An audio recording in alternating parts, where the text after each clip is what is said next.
Ma'am, can you hear me?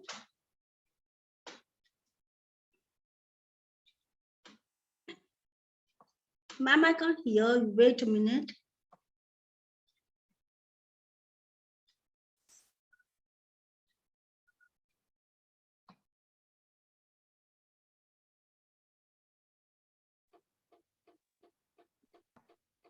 Hello, students.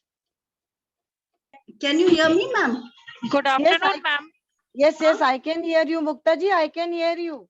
Okay. Even I can see you. Your video is on. Acha.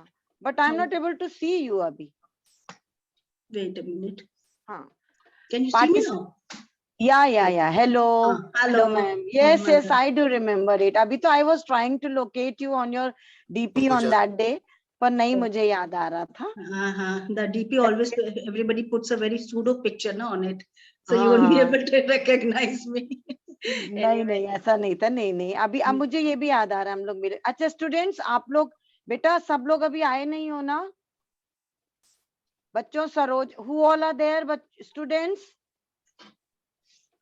एक minute ma'am, let me check it out. Samreen, Srishti, Atman. Yes, ma'am. Yes, ma'am. Hello बच्चों, तुम yes, लोग please ma'am, और हम कौन आ गए. बच्चे रह गए हैं उनको बोलो ज्वाइन करने के लिए फटफट कॉल करके, so that we can start the class. Even ma'am has some very urgent work, but she has agreed to take the class. इसलिए फटाफट बोलो जरा ज्वाइन करने के लिए बच्चों को जो नहीं दिख रहे हैं. सृष्टि, समरीन इज नॉट वेल, तुम फोन करो बेटा. Yes, ma'am. कर रहे हैं. हाँ.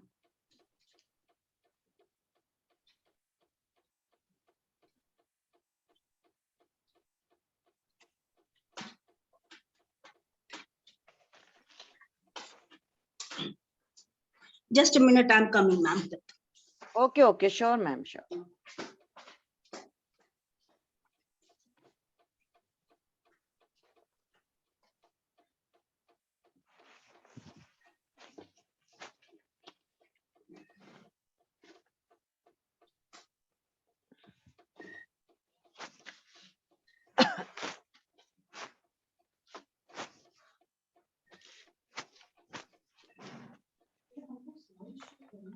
बच्चों तुम लोग का आज का पेपर कैसा हुआ? रिसर्च वाला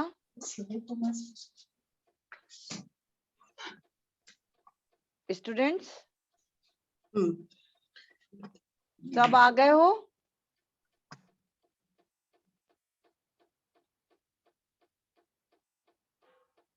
समरीन, मैम हमने कर दिया है सबको. अच्छा पूनम, सोनकर और शायद विद्या रह गए ना?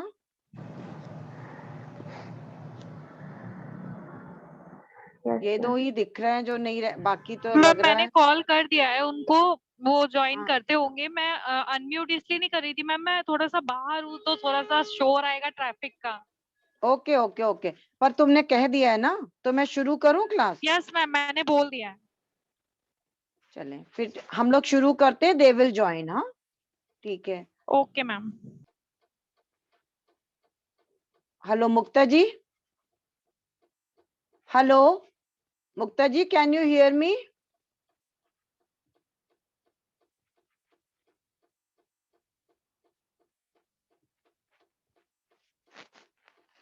मुक्ता जी. नमस्ते मैम. नमस्ते.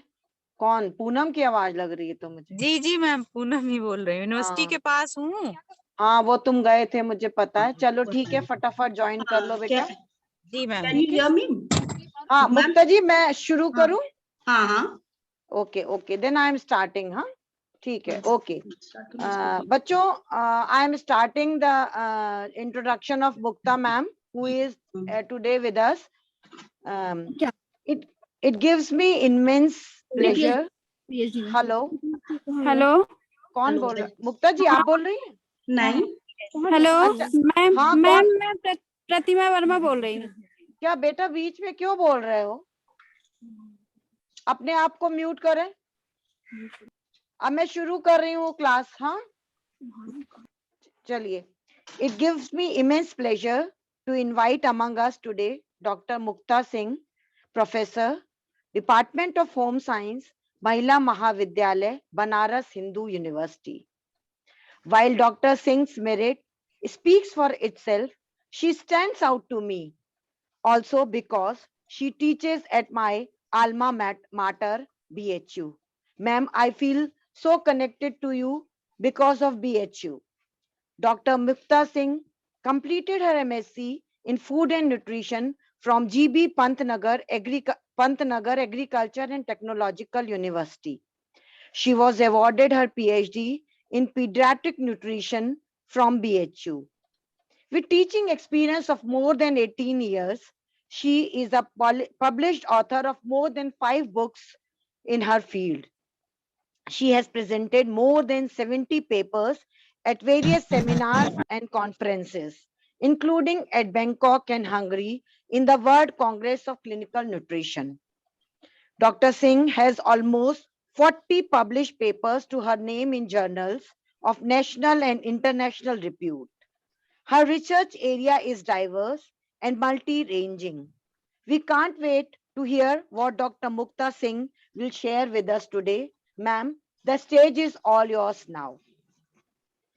We welcome you, ma'am. Thank you, ma'am. Thank you so much for reading out, so many things. Of course, that was my efforts which you're speaking about. Thank you so much. And now I will start straight away, start with the presentation without Okay, taking sure. much time. Okay, ma'am. So I think it's already on the screen, which I have put. Yep. Yes, ma'am. So can you see the first slide? Yes, ma'am. Can you see the first slide? Okay, now I'm coming to the introduction part. If I make it, let me enlarge it, full screen kar dete hain, that would be better. Okay, ma'am.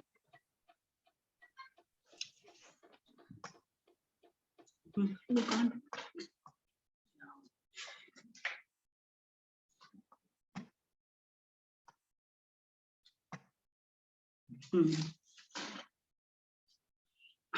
Like a definition of nutritional status.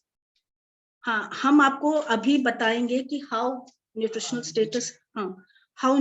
status को हम क्यों पढ़ते हैं.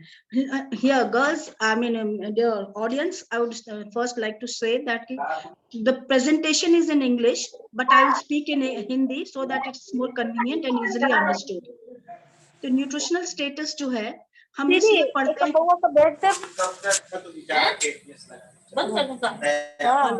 Hello, ये कौन बच्चे हैं बीच में जिन्होंने माइक अपना म्यूट नहीं करा हुआ? Students, please mute yourself.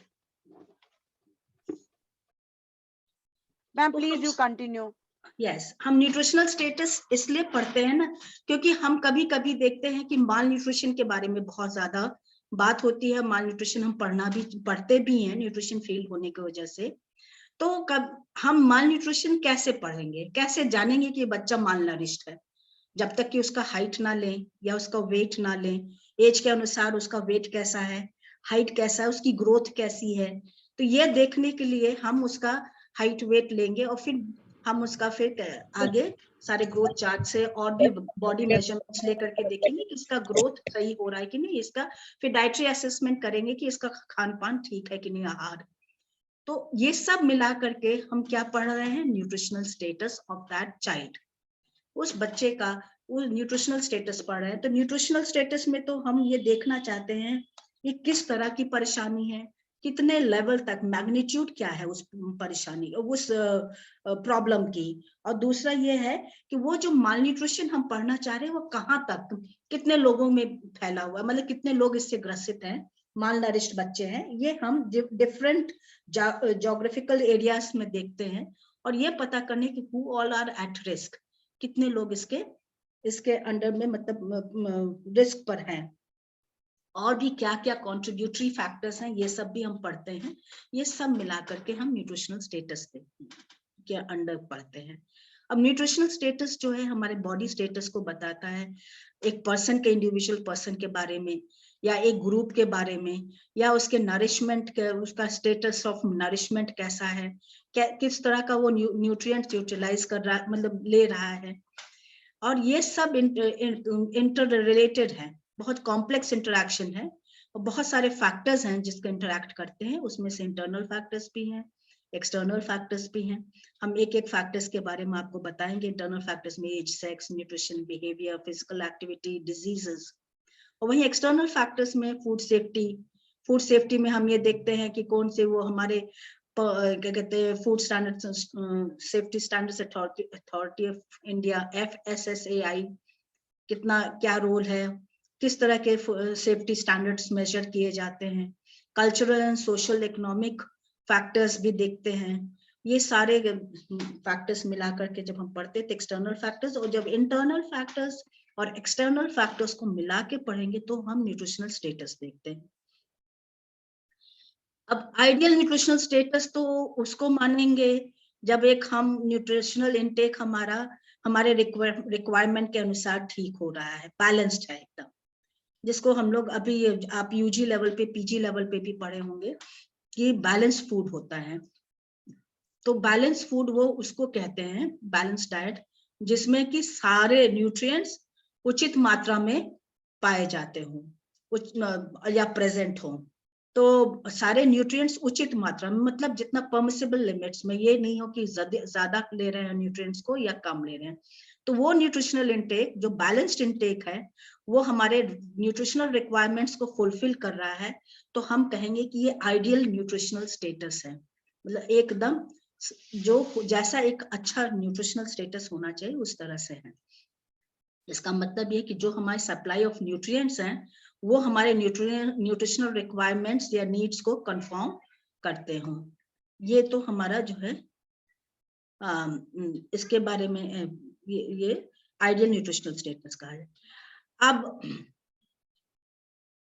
Nutritional status में बहुत सारे ऐसे हैं कि जिनके people who have an optimal nutritional status और they can be under nutrition, over nutrition और माल नरिश्ड। ये 3 पिक्चर्स आपको हमने दिखाया है।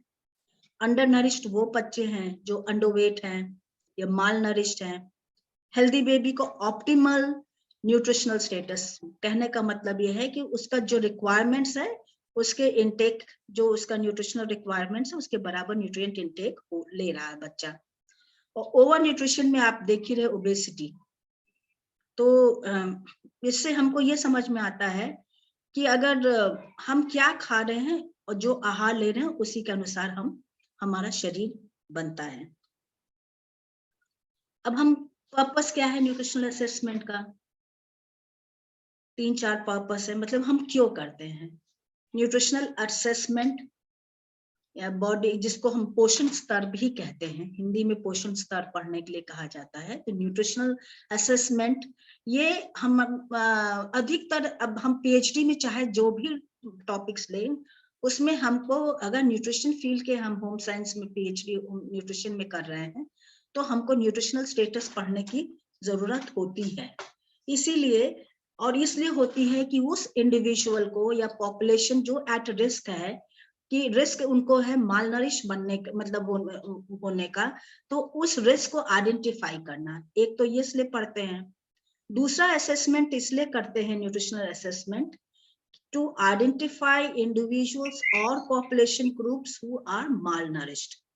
वो इंडिविजुअल या पॉपुलेशन ग्रुप्स जो ऑलरेडी माल नरिश्ड, एक तो जो रिस्क पे है, दूसरा जो माल नरिश्ड ऑलरेडी हैं। तीसरा है टू डेवलप, अब जब माल नरिश्ड है तो उनके अनुसार हेल्थ केयर प्रोग्राम्स बनाने के लिए, ताकि उस कम्युनिटी को में जहां पर ये माल नरिशमेंट बहुत ज्यादा पाया गया है, कुपोषण, उस कुपोषण को कम्बैक्ट करने के लिए, उसको खत्म करने के लिए हम जो हेल्थ केयर प्रोग्राम्स बनाते हैं, उसके लिए हमको वहाँ का पहले न्यूट्रिशनल स्टेटस उस कम्युनिटी का जानना बहुत जरूरी है। उसी के अनुसार हम कम्युनिटी नीड्स को हम उसके फुलफिल कर सकते हैं। चौथा ये है कि जो प्रोग्राम्स हमने बनाया है वो कहाँ तक इफेक्टिव है, न्यूट्रिशनल प्रोग्राम्स, और क्या इसमें कोई इंटरवेंशन या बीच में उसमें कोई प्रोग्राम चलाने की जरूरत है, जिससे कि वो पहले तो हमने उस कम्युनिटी के बारे में पढ़ा, उनको देखा कि हम माल नरिश्ड हैं, हमने एक प्रोग्राम बनाया और उस प्रोग्राम से हमने देखा कि कितने लोग लाभान्वित हैं या कितने उससे बेनिफिटेड हैं, और या उसमें आगे हमको कोई और प्रोग्राम चलाना है और भी कुछ करना है, ये सब चीज पता करने के लिए न्यूट्रिशनल स्टेटस पढ़ा जाता है। अब न्यूट्रिशनल असेसमेंट अभी हमने बताया क्यों करा जाता है। अब ये है कि न्यूट्रिशनल असेसमेंट आप किस तरीके से कर सकते हैं। दो तरीका होता है, एक डायरेक्ट मेथड और एक इनडायरेक्ट मेथड। डायरेक्ट मेथड में तो इंडिविजुअल जो भी व्यक्ति है उसका सारे मेजरमेंट्स लिया जाता है अकॉर्डिंग टू द रिक्वायरमेंट्स, और इनडायरेक्ट मेथड में कम्युनिटी को देखा जाता है, पूरे समाज में उसको देखा जाता है कि कौन कौन से फैक्टर्स हैं जिसमें कम्युनिटी का न्यूट्रिशनल स्टेटस या कम्युनिटी का न्यूट्रिशनल रिक्वायरमेंट्स या नीड्स को फुलफिल कर सकते हैं, तो वो इनडायरेक्ट मेथड में आएगा। इनडायरेक्ट मेथड्स में हम क्या क्या लेते हैं, जैसे इकोलॉजिकल वेरिएबल्स हुआ, वहां की इकोलॉजी कैसा है, एग्रीकल्चर क्रॉप प्रोडक्शन कैसा है उस क्षेत्र का, हाउस होल्ड इनकम कितना है, per capita socio economic status कैसा है उस पॉपुलेशन का, फूड अवेलेबिलिटी कैसी है, प्राइसेस क्या है, ये सब कुछ फैक्टर्स हम इनडायरेक्ट मेथड में पढ़ते हैं। फिर cultural and social habits, cultural habits में कि कैसा उनका कल्चर है, क्या क्या उनका खान पान है, वो किस तरह के सोशलाइज करके, मतलब खाने पीने के माध्यम से कैसे सोशलाइज करते हैं, सोशल हैबिट्स उनकी क्या है। फिर उनका मॉर्बिडिटी पढ़ना, मोर्टालिटी पढ़ना, या इन्फेंट मोर्टालिटी रेट पता करना, या मैटरनल हेल्थ सर्विसेज क्या है वहां पर, फर्टिलिटी रेट्स क्या है, सैनिटरी कंडीशंस कैसे हैं, ये हेल्थ स्टैटिस्टिक्स कहलाता है। ये वाइटल हेल्थ स्टैटिस्टिक्स को भी पढ़ने के लिए, न्यूट्रिशन का स्टेटस देखने के लिए पढ़ा जाता है, ये इनडायरेक्ट मेथड्स के माध्यम से। अब direct method of nutritional assessment, इनको देखिए इन शॉर्ट में हम लोग ABCD कहते हैं न्यूट्रिशनल असेसमेंट के लिए। A से एंथ्रोपोमेट्रिक, B से बायोफिजिकल और रेडियोलॉजिकल एग्जामिनेशन होता है, C से क्लिनिकल एग्जामिनेशन, D से डाइटरी असेसमेंट होता है, और लास्ट में लेबोरेटरी और बायोकेमिकल एस्टिमेशन। तो एक्सक्यूज मी मैम, हाँ, आपकी पीपीटी सिर्फ यही पहला ही वाली स्लाइड दिख रही है, मुझे लग रहा है आगे तो नहीं मूव हो रही। बच्चों आपको दिख रही है? हेलो? हाँ नो मैम, वही एक ही दिख रही है। मैम आपकी बस पहली पीपीटी अभी तक बस लगी दिख रही है हम लोग को, डेफिनेशन जिसमें न्यूट्रिशनल स्टेटस की है। ओहो, आप ये तो मुझे पता ही नहीं था। हाँ तभी तो मैंने इंटरप्ट करा, मैंने कहा आप आगे बोल रही हैं और पीपीटी तो पहली वाली लगी है, तो इसलिए सॉरी हमने आपको बीच में इंटरप्ट इसलिए करा। बिल्कुल नहीं, आप बिल्कुल बता रही हैं, ठीक कर रही हैं। हाँ। मैं अभी देखती हूँ। हाँ ठीक है, ठीक, ओके ओके। पॉज तो नहीं है, शेयर तो है ही है।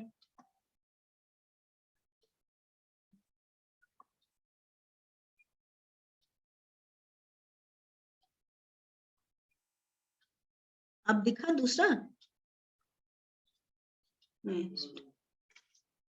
एक मिनट, हम अभी पूछते हैं। I'll call somebody to see it. हाँ? Okay okay okay, Hold on, just a minute. हाँ हाँ श्योर। स्टूडेंट्स आपको दिख रही है बच्चों? दूसरी साइड हाँ नो कर मैम, दिख रहा है, ये न्यूट्रिशन का मैम दिख रहा है। नहीं, यही तो पहले ही से शुरू से यही तो मैम दिख रहा फर्स्ट है। स्लाइड दिख रही है, उसके बाद फर्स्ट वाली स्लाइड, स्लाइड नहीं दिख रही है। मैडम उसके बाद से नहीं दिख रही। हाँ वही वही बस डेफिनेशन ऑफ, वही हमको भी दिख रही थी तभी हमने इंटरप्ट करा। चलो एक दिख रही है पहली वाली, डेफिनेशन ऑफ न्यूट्रिशनल स्टेटस, ठीक है चलो मैम देख लेंगे। नहीं, हाँ हमारी तरफ बढ़ रहा है। कनेक्शन से उसी में अटक जाता है, तो फिर उनका कनेक्शन ठीक होगा तो आ जाएगा। आपसे भी बढ़ रहा है, आवाज जा रही है ना, आवाज तो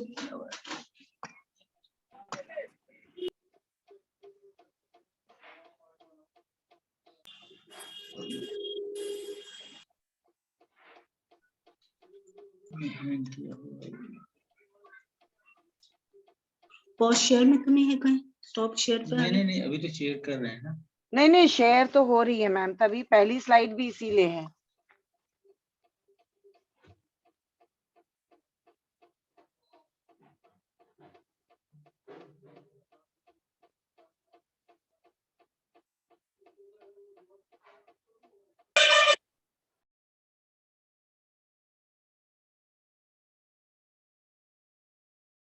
मैडम आपको दूसरी स्लाइड दिख रही है?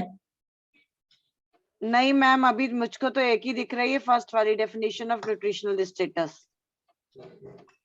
मेरे पास अब आ रही है, क्यों आपके नहीं आ रही है? स्टूडेंट्स को भी शायद एक ही दिख रही है। हाँ वो तो कह रहे हैं कि एक ही हाँ दिख। हाँ, वो अब नहीं मैम, एक ही दिख रही है। अब दूसरी दिखी, yes yes, yes ma'am, change हो रही है अब। चेंज हो रही है, न्यूट्रिशन इनटेक। अच्छा, डबल क्लिक करिएगा। डबल क्लिक करने से होगा? नहीं इससे नहीं शिफ्ट करेंगे, उससे अच्छा अटक रहा है तो इससे कर दी। अच्छा अब दिख रही है, आगे बढ़ती थोड़ी दिख रही है। हाँ, तो अभी मैं यही बता रही थी आप लोगों को, इंटरनल Okay. फैक्टर्स और external factors. Okay okay ma'am, continue. Okay okay. ये मैंने बताया कि न्यूट्रिशनल इनटेक बैलेंस होना चाहिए न्यूट्रिशनल रिक्वायरमेंट्स का। और अब ये है under nourished, over nourished, over nutrition, healthy baby, optimal nutritional status क्या कहते हैं, ये इसके बारे में बताया था। अब पर्पस हमने बताया था अभी कि पहले पॉपुलेशन के बारे में पता करना कि कौन एट रिस्क है, और फिर उसके बाद पॉपुलेशन ग्रुप्स जो हैं वो मालनरिश्ड हैं उनके बारे में पता करना है, फिर हेल्थ केयर प्रोग्राम्स को देखना है, और लास्ट में उसका इफेक्टिवनेस मेजर करना। ये अब हम यहीं पर थे, डायरेक्ट मेथड और इनडायरेक्ट मेथड में। अब आपको Yes, दिखाई ma'am. दे रहा है सब? यस यस यस, होगा तो मैं आपको बता दूंगी, आप अब ठीक है। कंटिन्यू करिए बिल्कुल आराम से, कोई नहीं। ओके। हाँ, दिख रहा है। हाँ, ecological variables including agriculture, crops production मैंने बताया। फिर इकोनॉमिक फैक्टर्स में हाउस होल्ड इनकम, जिसमें सोशियो इकोनॉमिक फैक्टर्स सारे होते हैं, house hold income, per capita income, population density, food availability and prices, ये सारा होता है इनडायरेक्ट मेथड्स में पढ़ने के लिए। फिर कल्चरल एंड सोशल हैबिट्स भी पढ़े जाते हैं। फिर वाइटल हेल्थ स्टैटिस्टिक्स, इसके बाद है ये ABCD। अब हम असली में जो है न्यूट्रिशनल स्टेटस को जो बताना शुरू करेंगे ये। तो जब भी हम न्यूट्रिशनल स्टेटस की बात करते हैं, क्योंकि हमें जहां तक पता है आप लोग PhD स्टूडेंट्स हैं, तो PhD स्टूडेंट्स अब आगे आप लोग का जैसे कोर्स वर्क कंप्लीट होगा, आप आगे रिसर्च अपना डेटा कलेक्शन वगैरह शुरू करेंगे, टॉपिक फाइनलाइज करेंगे, तो उसमें आप लोगों को न्यूट्रिशनल स्टेटस जब पढ़ रहे हैं तो बस यही याद करना है कि 4 चीज होनी चाहिए, ABCD। A से एंथ्रोपोमेट्रिक मेजरमेंट्स होता है, B से बायोफिजिकल और रेडियोलॉजिकल एग्जाम, हम एक एक करके इसको बताएंगे अब आगे कि क्या इसके अंतर्गत आता है। C से क्लिनिकल एग्जामिनेशन और D से डाइटरी असेसमेंट। तो ये 4 चीज जब तक आप अपने उसमें रिसर्च में नहीं इंक्लूड करेंगी, आपका न्यूट्रिशनल असेसमेंट कंप्लीट नहीं माना जाएगा। और जब आप न्यूट्रिशनल असेसमेंट कर लेती हैं तो रिसर्च में हम लोग जो इधर फोकस हम लोग का होता है कि ये तो हमने असेस किया कि ये प्रॉब्लम्स क्या हैं। अब उसके बाद जब हम प्रॉब्लम्स को आइडेंटिफाई कर लेते हैं, और अगर उसमें लेबोरेटरी या बायोकेमिकल एस्टिमेशन करना होता है तो वो भी करते हैं, और फाइनली जब हमको ये पता चलता है कि ये गैप एरियाज, ये प्रॉब्लम एरियाज हैं जहां पर care has to be taken, तो उस केस में हम फिर उसके लिए एक प्रोग्राम बनाते हैं, न्यूट्रिशन इंटरवेंशन प्रोग्राम कहते हैं, जो कि हम आगे न्यूट्रिशन एजुकेशन जिसको कहेंगे वो आगे हम आपको इसके बारे में बताएंगे।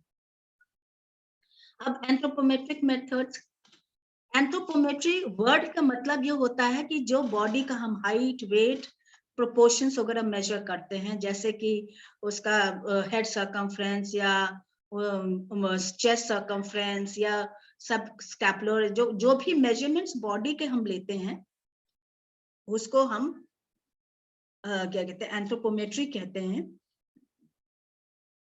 और इन मेजरमेंट्स को हम जो है रेफरेंस डेटा, स्टैंडर्ड्स जो होते हैं उससे कंपेयर करते हैं, तभी तो हमको पता चलता है कि इसमें जो है ये कंपेयर्ड वर्ड होना चाहिए, ये मिसप्रिंट है, टाइपिंग एरर है। This measurements are compared to the reference data of the same age and sex group in order to evaluate the nutritional status. अब जब हमारे पास डेटा होता है, देखिए एक बच्चे का डेटा लेकर के हम बड़े से नहीं कंपेयर कर सकते हैं, तो हमें उसी एज ग्रुप का बच्चा होना चाहिए, और सेम सेक्स का, क्योंकि ग्रोथ पैटर्न भी बॉयज और गर्ल्स में थोड़ा सा, जब एडोलेसेंट पीरियड में आते हैं तो उन लोग का ग्रोथ पैटर्न थोड़ा डिफरेंट होता है।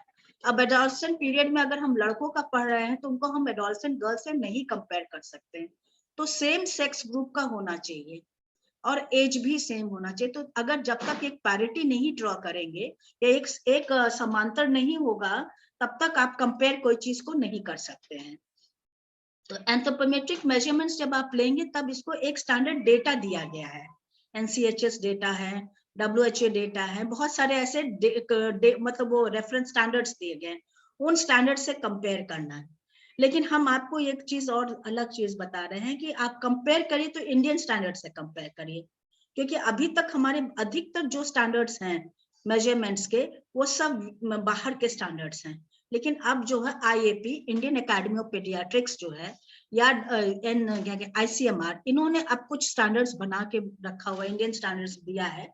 अगर वो मिले तो आप उनसे कंपेयर करिए, और तब कंपेयर करके और तब आप उसको मीन SD निकालेंगे कि कितना आपका डेविएट कर रहे हैं, आप कितना उससे अधिक आपका है या उससे कितना कम है, और फिर उसको आप कंपैरिजन में और भी डेटा स्टैटिस्टिकल एनालिसिस कर सकती हैं।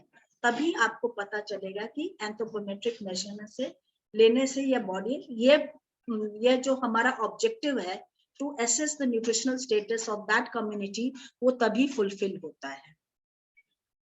दूसरा चीज ये बताया कि the nutritional status is in general, they still are not specific nutritional deficiency। अब आप न्यूट्रिशनल स्टेटस ले करके आप सोचे कि विटामिन C डेफिशिएंसी, स्कर्वी का हम के बारे में पढ़ लें, एक न्यूट्रिशनल डेफिशिएंसी है, विटामिन C की डेफिशिएंसी से होता है, या विटामिन D से रिकेट्स होता है, तो वो नहीं कर सकते हैं। आप केवल हाइट वेट से स्कर्वी या रिकेट्स जैसी बीमारी को नहीं पता कर सकते हैं। इसलिए ये nutritional status is limited to the study in general but not to specific nutritional deficiencies। इसमें ओवर न्यूट्रिशन अंडर न्यूट्रिशन दोनों दिया जाए। माल न्यूट्रिशन का डेफिनेशन ही आप लोग जानते हैं, ये कहा जाता है कि माल न्यूट्रिशन का मतलब ओवर न्यूट्रिशन या अंडर न्यूट्रिशन, या अधिकता पोषण तक पोषण का या कमी हो पोषण का। तो इससे जो है माल नरिशमेंट पढ़ा जा सकता है। अधिकता में आप ओबेसिटी देख रहे हैं, कम में अंडर न्यूट्रिशन में आपने देखा है कि बच्चा बहुत दुबला पतला, एक पौष्टिक और या मरासमिक हो, या अडल्ट्स का भी हाइट वेट से के अनुसार वो बहुत दुबले पतले हैं। तो आप इससे ये केवल ओवर न्यूट्रिशन और अंडर न्यूट्रिशन पता कर सकती हैं। और जो भी वैल्यूज, जो भी रिजल्ट्स आप एंथ्रोपोमेट्रिक के मिलेंगे वो करंट न्यूट्रिशनल स्टेटस। आज अगर हमारा वेट मान लीजिए 50 kg है, तो जरूरी नहीं है कि एक साल बाद आप मेरा वेट लेने आए तो 50 kg ही होगा, हो सकता है कि हमारा वजन घट जाए या बढ़ सके। तो ये जो करंट न्यूट्रिशनल स्टेटस है, हाइट और वेट है, हाइट तो नहीं चेंज होगा, वेट चेंज हो सकता है। तो जो करंट न्यूट्रिशनल स्टेटस है उसको हम मेजर करते हैं। और मॉर्फोलॉजिकल मतलब हमारे शारीरिक जो चेंजेस होंगे, या जो इनएप्रोप्रिएट फूड इनटेक है या माल न्यूट्रिशन, ये सब चीजों को हम इससे मेजर कर सकते हैं। अब एंथ्रोपोमेट्रिक मेजरमेंट्स के लिए बहुत सारे स्पेशलाइज्ड टूल्स होते हैं जिसको हम यूज करते हैं। जैसे वेट लेना हो हमें, तो छोटे बच्चों का लेना है तो हम उनका बीम बैलेंस से, या weighing scale, body weighing scales होते हैं इन्फेंट्स के लिए, जिनको कि हम सीधा खड़ा नहीं कर सकते। उन बच्चों का वजन लेने के लिए एक दूसरे तरह का स्केल्स होता है, वो बॉडी वेइंग स्केल्स होते हैं या बीम स्केल्स कहलाते हैं। उनको उस पर बच्चे को लिटा दिया जाता है और उसका वजन लिया जाता है। और हम लोग जैसे बड़े हो जाते हैं तो हम लोग इसको बाथरूम स्केल्स कहते हैं या प्लेटफॉर्म स्केल्स भी कहते हैं। प्लेटफॉर्म वेइंग मशीन मतलब फ्लैट होता है एक प्लेटफॉर्म की तरह, और उस पर आप खड़े हो जाइए जैसे कि इस मशीन इसमें दिखाया गया है, और उससे वो उसका वजन लिया जाता है। हम लोग सभी लोगों को इनफैक्ट अब आजकल तो those who all have become very conscious, और as we grow older we feel कि हाँ एक वेइंग मशीन घर में होना चाहिए। तो almost most of the houses now keep a platform two of a non वजन लेने के लिए अपना। और स्टेडियोमीटर एंथ्रोपोमीटर कहा जाता है हाइट मेजर करने की। रॉड हम लोग सिंपल वर्ड्स में रॉड कहते हैं इसको, क्योंकि ये रॉड ही होता है और ऊपर एक फ्लैट वो फ्लैट निकला हुआ पोल टाइप होता है जिस पर के खड़े हो उसको एडजस्ट कर सकते हैं, और वहां पर जो रीडिंग आती है उस स्केल के अंदर उसको हम रीडिंग नोट करते हैं। वर्टिकल मेजरिंग रॉड कहलाता है।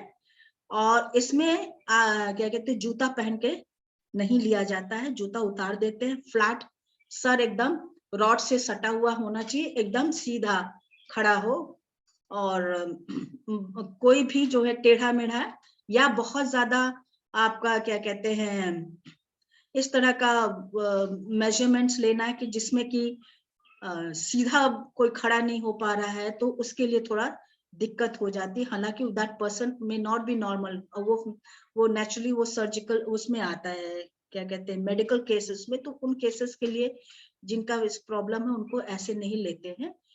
और नॉर्मली जो फील्ड एरिया में हम लोग जाते हैं लेने के लिए मेजरमेंट्स, तो यही रॉड यूज करते हैं, मेजरिंग रॉड कहते हैं। छोटे बच्चों को मेजर करने के इंफेंटो रॉड मीटर कहा जाता है। इसमें बच्चे को लिटा दिया जाता है और जहां उसका सर, पैर सीधा करते हैं और उसका सर जहां तक पहुंचता वहां तक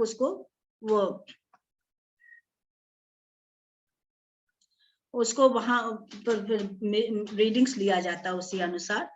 और जो उन्हीं बच्चों को, जो बच्चे खड़े नहीं हो सकते हैं सीधे, उन बच्चों को लिटा करके लिया जाता है। फिर mid arm circumference, mid upper arm circumference MUAC कहा जाता है। मिड अपर, मिड माने जो ऊपर का आर्म है, कोहनी से लेकर के ऊपर का जो है उसके बीच में आर्म कहते हैं, और उस आर्म के बीच में ही ये स्टेप को लगा करके मेजर करते हैं। अगर ग्रीन तक की रीडिंग आए तब तो ये समझिए कि जो है सेफ जोन में है पर्सन, रेड में रिस्क है।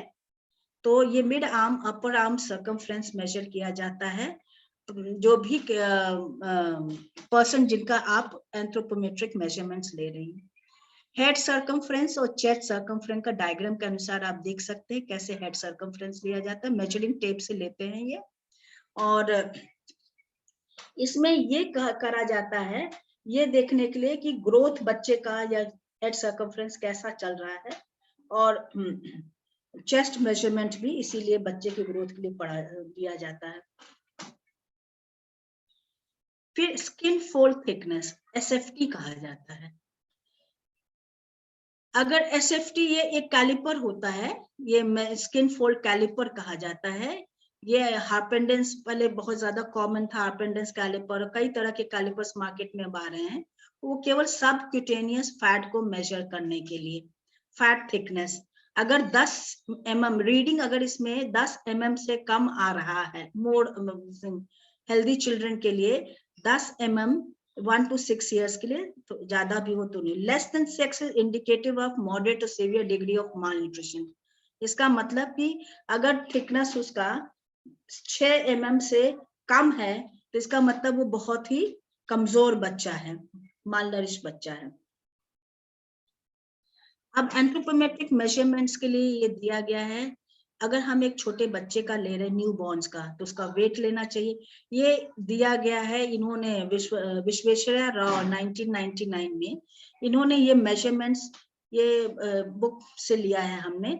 ये बुक है बी श्री लक्ष्मी की न्यूट्रिशनल साइंस। इस बुक में इन्होंने दिया हुआ है कि measurements which are useful for measuring the nutritional status, best sets of measurements, मतलब सबसे अच्छे मेजरमेंट्स कौन से होने चाहिए जिससे कि हमको उस व्यक्ति का या उस न्यू बॉर्न का न्यूट्रिशनल स्टेटस पता चलता हो। अब जैसे नए बच्चे हैं न्यू बॉर्न्स, तो उनका वेट, उनका हाइट पढ़ना चाहिए, फिर उनका वेट फॉर हाइट लेना चाहिए, परसेंटेज कैलकुलेट करना, फिर weight divided by height metre square, वो यो जो है आप करेंगे। इन इतने रीडिंग्स लेने से ही न्यू बॉर्न्स का मेजरमेंट्स आप न्यूट्रिशनल स्टेटस पता कर सकती हैं। जैसे बच्चा पैदा होता है उसका आप केवल वेट ले सकती हैं या हाइट ले सकती हैं, या और जब आप वेट और हाइट ले लेंगी तो उसका उस हाइट के अनुसार कितना वेट होना चाहिए उसका परसेंटेज कैलकुलेट कर लीजिए, या आप weight divide by height metre square, तो उसका आपका रेशियो से पता चल जाएगा कि उस बच्चे का न्यूबॉर्न बच्चा स्टैंडर्ड से कंपेयर करेंगे वो रीडिंग्स को, तो आपको पता चल जाएगा बच्चा मालनरिश्ड है कि नहीं। अब इन्फेंट्स का जब हमको लेना पड़ता है रीडिंग, तो उसमें हमने देखते हैं कि उसका भी वेट लेना पड़ता है, हाइट लेना पड़ता है, फिर वेट फॉर हाइट लेंगे, मतलब उस हाइट के अनुसार उस बच्चे का कितना वेट है उसका परसेंटेज कैलकुलेट करते हैं, और फिर wait divide by height square. तो वेट इन हमेशा किलोग्राम्स में लिया जाता है, KG divide by height square होता है, और साथ में हेड एंड चेस्ट सर्कमफ्रेंस भी लिया जाता है छोटे बच्चों का, इन्फेंट्स का। तब ये जो है स्टैंडर्ड मेजरमेंट इंडिसेस हैं या इंडिकेटर्स हैं जिनको हमको मेजर करना लेना जरूरी होता है, तभी हम इनका न्यूट्रिशनल स्टेटस एसेस कर सकते हैं। अब रही प्री स्कूल बच्चों की, प्री स्कूल चिल्ड्रन में उसमें भी वेट लेना होता है, हाइट लेना होता है, वेट फॉर हाइट परसेंट इनका भी लेना होता है, और वेट अपॉन हाइट स्क्वायर भी लेना होता है। अब इनका भी मिड आर्म सर्कमफ्रेंस लेना होता है, और काफ सर्कमफ्रेंस, काफ सर्कमफ्रेंस अब घुटने के नीचे पीछे जो होता है मसल्स, उसको काफ मसल्स कहते हैं, उनका सर्कमफ्रेंस लेना जरूरी होता है, ताकि उससे ग्रोथ पता चलता है बच्चे का ग्रोथ कितना है। यहाँ तक कि एसएफटीज में भी लोग स्किन फोल्ड थिकनेस भी उससे मेजर करते हैं।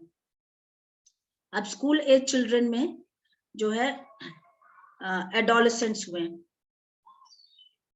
तो एडोलेसेंट्स में आप बच्चों का जैसे वेट लेंगे, स्कूल जाने वाले बच्चों को वेट लेंगे, फिर हाइट लेंगे, फिर वेट फॉर हाइट परसेंट, फिर वेट फॉर हाइट स्क्वायर होगा, मतलब इनका वजन लेना है, उनकी लंबाई लेना। अब ये मैंने तो आपको पहले बताया है कि वजन कैसे लिया जाता है और हाइट कैसे नापा जाता है, और उनका वेट कितना होना चाहिए, और हाइट के अनुसार कितना वेट होना चाहिए, वो परसेंटेज कैलकुलेट किया जाता है। और फिर जो एक स्टैंडर्ड्स होते हैं, रेफरेंस स्टैंडर्ड्स, उनको कंपेयर किया जाता है मीन एसडी कैलकुलेट करके। वेट फॉर हाइट स्क्वायर भी लिया जा सकता है ये एडोलेसेंट में, केवल प्री स्कूलर्स में और एडोलेसेंट में, एडोलेसेंट्स में चाहे बॉयज हो चाहे गर्ल्स हो, दोनों का ये रीडिंग्स लेना चाहिए। इनफैक्ट यहाँ पर हम कहेंगे सेक्स वाइज कोई डिस्टिंक्शन नहीं है, बस ये है कि सभी, चाहे लड़का हो चाहे लड़की, सबकी ये मेजरमेंट्स लिया जाता है। अब अडल्ट्स में वेट लिया जाता है, हाइट परसेंट लिया जाता है, वेट फॉर हाइट स्क्वायर लिया जाएगा, वेट इन अपॉन हाइट लिया जाएगा, और वेट अपॉन हाइट क्यूब होता है। अब ब्रोकास इंडेक्स भी लेते हैं। ब्रोकास इंडेक्स उसको कहते हैं, ये ब्रोका साइंटिस्ट थे जिन्होंने ये इंडेक्स, ये वो एक स्टैंडर्ड दिया है कि 100 माइनस आइडियल बॉडी वेट पता करना, ब्रोकास इंडेक्स होता है 100 minus the height of your this thing, the weight, sorry. तो जैसे कि सपोज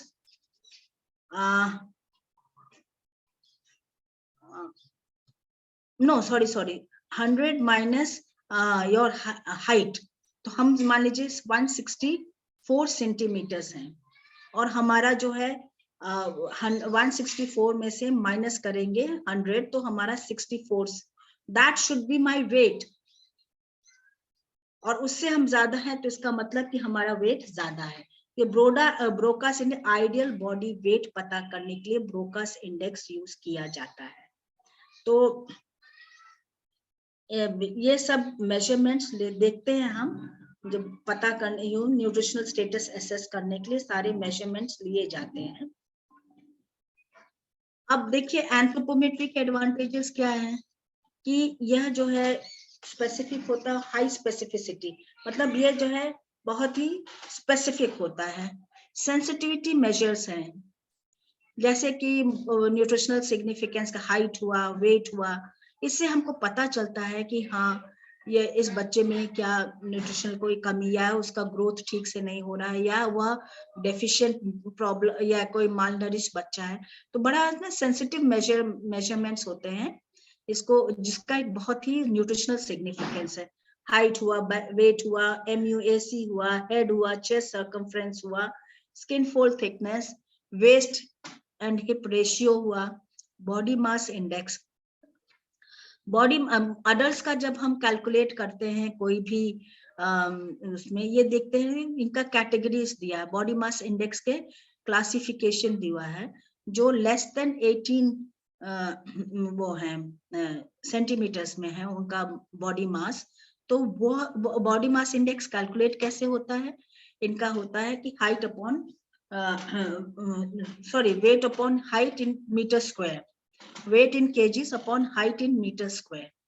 तो अगर उनका वजन डिवाइडेड बाय उनका हाइट इन मीटर स्क्वायर, मतलब अगर हमारा सेंटीमीटर्स में तो उसको पहले हम मीटर्स में कन्वर्ट करेंगे और उसको मीटर स्क्वायर में करेंगे और तब उसको डिवाइड करेंगे, और जो रीडिंग आएगी वो जो हमारा बॉडी मास इंडेक्स का क्लासिफिकेशन दिया गया है उस क्लासिफिकेशन से, जैसे कि अगर वो लेस देन 18 सेंटीमीटर्स है तो इसका मतलब वो बच्चा माल नरिश्ड है या वो व्यक्ति माल नरिश्ड है। 18 से 23 अगर रीडिंग आती है तो वह व्यक्ति एकदम हेल्दी है, और 23 से क्या 25 तक आप तो देखते हैं हेल्दी उसमें, और 25 से ऊपर अगर बॉडी मास इंडेक्स आया तो इसका मतलब वो बच्चा या वो व्यक्ति ओबीस है या मोटा है, मोटापा है। उसमें भी एक ये होता है कि जैसे 20% of the ideal body weight से हो ज्यादा हो तब तो ओबेसिटी कहलाएगा, अदरवाइज उसको कहेंगे फैट है, मतलब ओवरवेट है। ओवरवेट 10% तक का ही लिया जाता है, 10% तक more than the ideal body weight. हमारा जो आइडियल बॉडी वेट है उससे 10% अगर ज्यादा है तो हम कहेंगे हम ओवरवेट है। अगर हमारा 15 से 20% ज्यादा है तो हम कहेंगे हम ओबीस है, ओबेसिटी माना जाएगा। तो ये सब चीजें जो है कैलकुलेट किया जाता है, सेंसिटिविटी मेजरमेंट्स होते हैं जिससे कि यह पता चलता है कि उस कम्युनिटी या उस व्यक्ति का न्यूट्रिशनल स्टेटस कैसा है। इसमें जो भी रीडिंग्स लेंगे उसको हम दोबारा ले सकते हैं, और न्यूमेरिकल्स होता है। अगर आज हमारा 18 सेंटीमीटर अगर मिड आर्म सर्कमफ्रेंस आया तो हम दोबारा भी ले सकते, हो सकता है वो रीडिंग्स हमारा फिर 18 सेंटीमीटर आएगा। तो इसमें ये फायदा है एंथ्रोपोमेट्री करने से। फिर gradable on standard growth charts. अब आप ना जब छोटे बच्चों का हम ग्रोथ चार्ट्स आप देखेंगे या आंगनवाड़ी जो है वो लोग ग्रोथ चार्ट बच्चों को मेजर करती हैं और बनाती हैं। वो नॉर्मल जो एक हेल्दी ग्राफ होता है वो ऑलरेडी बना होता है, और बच्चे का ग्रोथ वो मार्क करती जाती हैं, उससे जोड़ करके ग्राफ बनाती हैं, तो पता चलता बच्चा क्या वो जो हेल्दी स्टेटस है उसके बराबर है या उससे कम है या उससे ज्यादा है। तो ये इससे ये ग्रोथ चार्ट्स भी बनाया जा सकता है। इसमें बहुत पैसा नहीं लगता है, बहुत ही नॉन एक्सपेंसिव है, और कोई ट्रेनिंग की जरूरत नहीं है। बस थोड़ी सी ट्रेनिंग दी जाती है कि आप हाइट कैसे लेंगे, वेट कैसे लेंगे, या आप मिड आर्म सर्कमफ्रेंस लेना है तो कैसे लेंगे, या आप स्किन फोल्ड थिकनेस लेना है तो कैसे लेंगे। उसमें कुछ नहीं, 1-2 बार अगर आप उसको करके देख लेंगी तो अपने आप आ जाता है, मतलब समझ में आ जाएगा।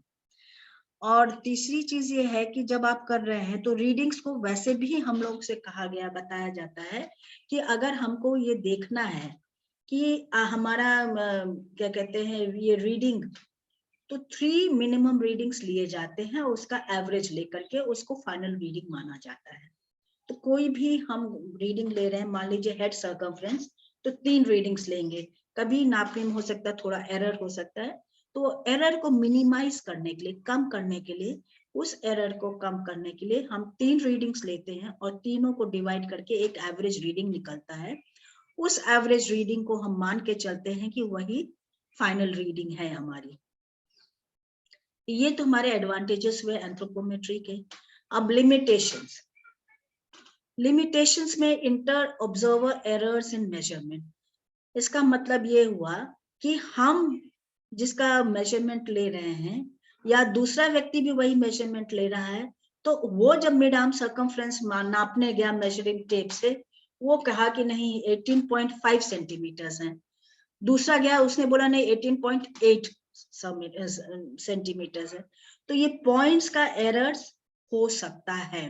तो मेजरमेंट लेने में इंटर ऑब्जर्वर मतलब आपस में जो ऑब्जर्वर्स, जो लोग डेटा लेने जा रहे हैं, उनका एक दूसरे से रीडिंग्स थोड़ा भिन्न हो सकता है, मैच नहीं कर सकता। कभी कभी मैच भी कर सकता है, लेकिन लेते समय कुछ न कुछ थोड़ा बहुत तो अंतर आ ही जाता है। दूसरा लिमिटेशन एंथ्रोपोमेट्री का ये है लिमिटेड न्यूट्रिशनल डायग्नोसिस, बहुत ही कम। इसमें हम केवल माल न्यूट्रिशन का पढ़ सकते हैं, न्यूट्रिशनल डेफिशिएंसीज हम नहीं पढ़ सकते। तो इसमें सारा कुछ हम न्यूट्रिशनल स्टेटस पढ़ने में सारा न्यूट्रिशनल नॉलेज हमको इसमें नहीं पता कर सकते हैं। जैसे अगर हमने पढ़ना चाहा कि जो प्रोडक्ट हम कंज्यूम कर रहे हैं how far it is safe, जो भी फूड आइटम हम खा रहे हैं या परचेज कर रहे हैं how far it is safe, अब उसका फूड सेफ्टी और स्टैंडर्ड्स देखने के लिए, तो ये हम इसमें न्यूट्रिशनल स्टेटस से नहीं असेस कर सकते। तो ये न्यूट्रिशनल डायग्नोसिस या उसको कोई उसने ये फूड आइटम खाया और उसको कोई फूड पॉइजनिंग हुई, उसको देखना है कि उससे क्या असर पड़ा, ये चीजें भी हम इसमें नहीं डायग्नोस कर सकते हैं। इसलिए ये लिमिटेड ही न्यूट्रिशनल डायग्नोसिस है।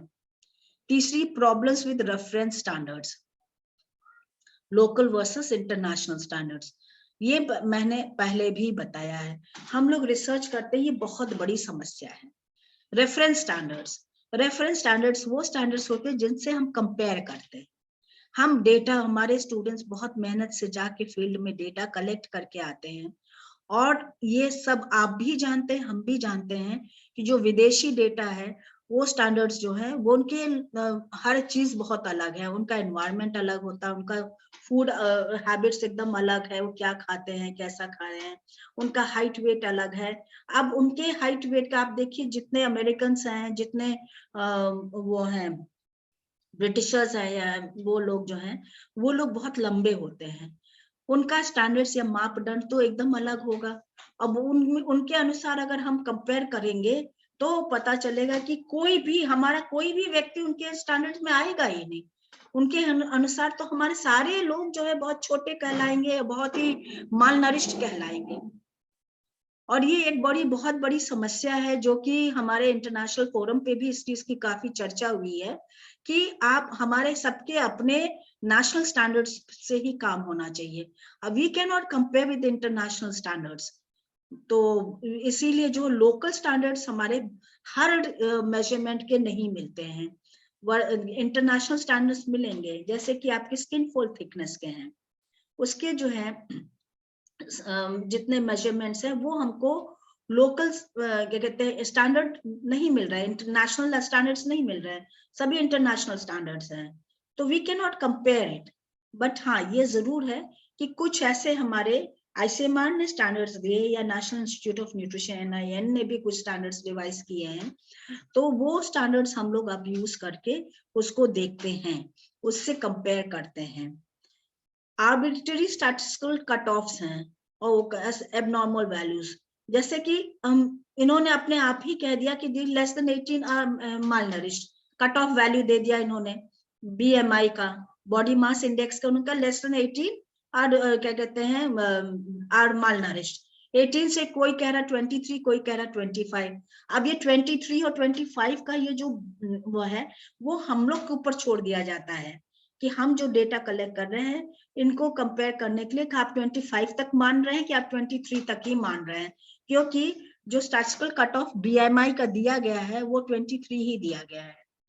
तो ये एबनॉर्मल वैल्यूज होंगे। भाई हो सकता है हमारे बहुत सारे ऐसे हो जो नॉर्मल कंडीशंस है, हर चीज उनका न्यूट्रिशनल स्टेटस नॉर्मल है, और केवल उनका जो कट ऑफ वैल्यूज से 1 या 2 रीडिंग्स ऊपर या नीचे हो रहे हैं। तो इसमें जो होता है कि स्टैटिस्टिकल कट ऑफ वैल्यूज जो है वो स्टैटिस्टिकल कट ऑफ वैल्यूज कभी कभी आर्बिट्ररी होते हैं और उससे हम मैच नहीं कर पाते हैं। अब बायोफिजिकल जो टेस्ट होते हैं, रेडियोलॉजिकल टेस्ट होते हैं, इसमें बोन या मस्कुलर परफॉर्मेंस ही देखा जाता है। बायोफिजिकल और इसमें बोन का डेंसिटी देखा जाएगा। मान ले हड्डियों के में किसी को प्रॉब्लम हो रही है, किसी को दर्द हो रहा है, या उसका ग्रोथ हड्डियों का ठीक से नहीं हो रहा है, तो उनमें वो सब में बायोफिजिकल रेडियोलॉजिकल एग्जामिनेशंस होते हैं। जैसे रिकेट्स हुआ, ऑस्टियोमेलेशिया हुआ, ऑस्टियोपोरोसिस हुआ, स्कर्वी हुआ, इसमें जो है बोन्स पर काफी असर पड़ता है।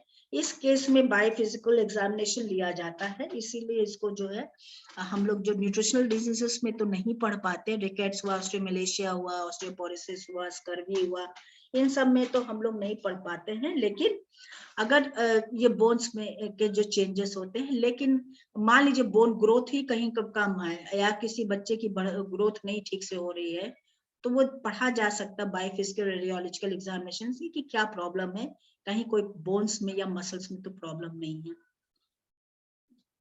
इससे चूंकि ये क्या कहते हैं एग्जामिनेशन से फिर बायोफिजिकल टेस्ट होते हैं, तो दे आर मोर एक्यूरेट, इनका इंफॉर्मेशन सही माना जाता है। और यह इसमें बायोफिजिकल रेडियोलॉजिकल एग्जामिनेशंस में दो सबसे बड़ी कमी है कि आप फील्ड एरिया में कर नहीं सकते हैं। इसको आपको लेकर उस पेशेंट को लेकर के आना होगा किसी हॉस्पिटल में या कहीं एक कहीं ऐसा मेडिकल चेकअप्स वगैरह के लिए जहां पर ये जहां पे ये टेस्ट हो सके। और ये एक्सपेंसिव भी होता है क्योंकि इसका जहां भी आप इसका रेडियोग्राफी वगैरह करवाएंगे वहां पैसा लगता है। और इसमें कंपेयर करने के इंटरप्रेट करने के लिए कि अगर उसके वो कहते हैं सोनोग्राफी में या उसके रेडियोलॉजिकल उसमें आया है कि ये कमियां दिख रही हैं, तो इसको इससे क्या रिजल्ट्स निकलेंगे, क्या इंटरप्रेट करेंगे या हमारे इंटरप्रिटेशन डेटा का क्या होगा, वो सभी लोग नहीं कर सकते। उसके लिए एक टेक्निकल नॉलेज की जरूरत होती है। इसमें इस टेस्ट में ये कमी है।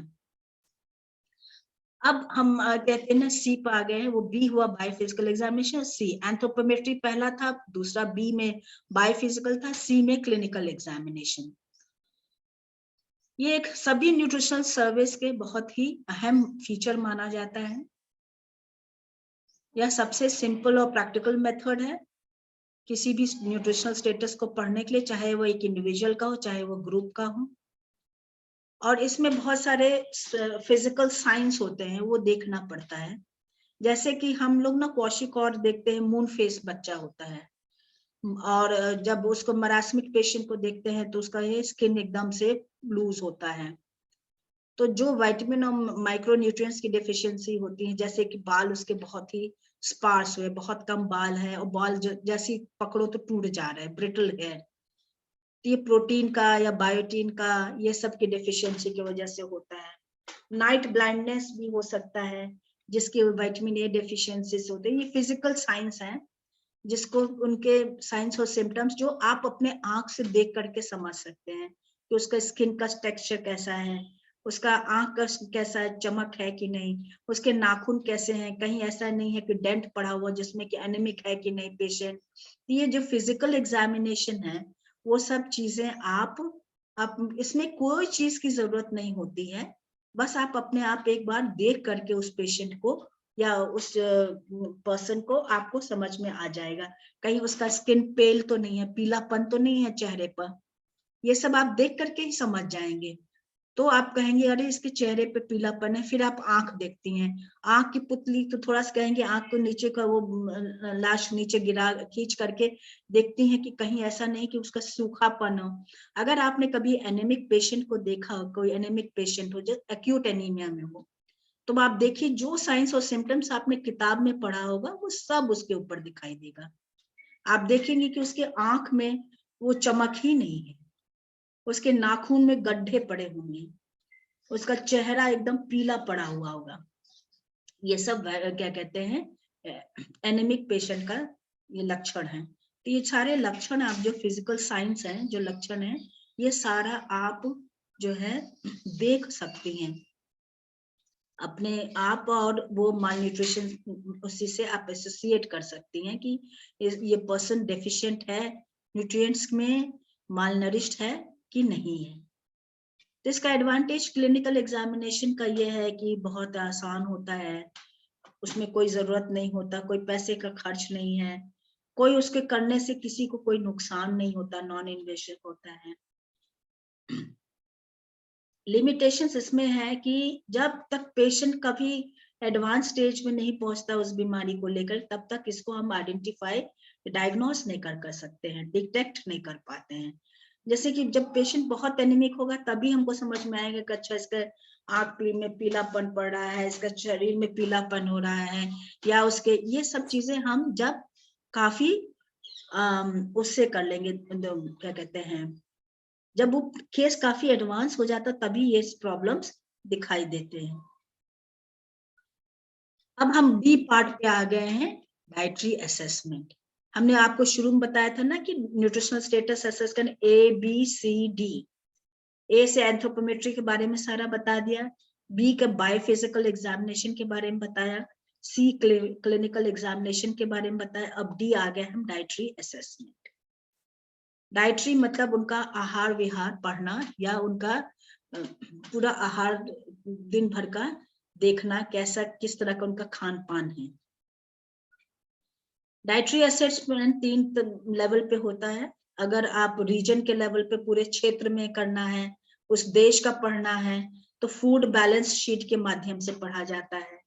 अगर केवल उस समाज का, उस कम्युनिटी का, समुदाय का ही पढ़ना है, तो पूरे समुदाय का पढ़ना है, तो वह इन्वेंट्री मेथड से पढ़ा जाता है, करा जाता है डाइटरी असेसमेंट।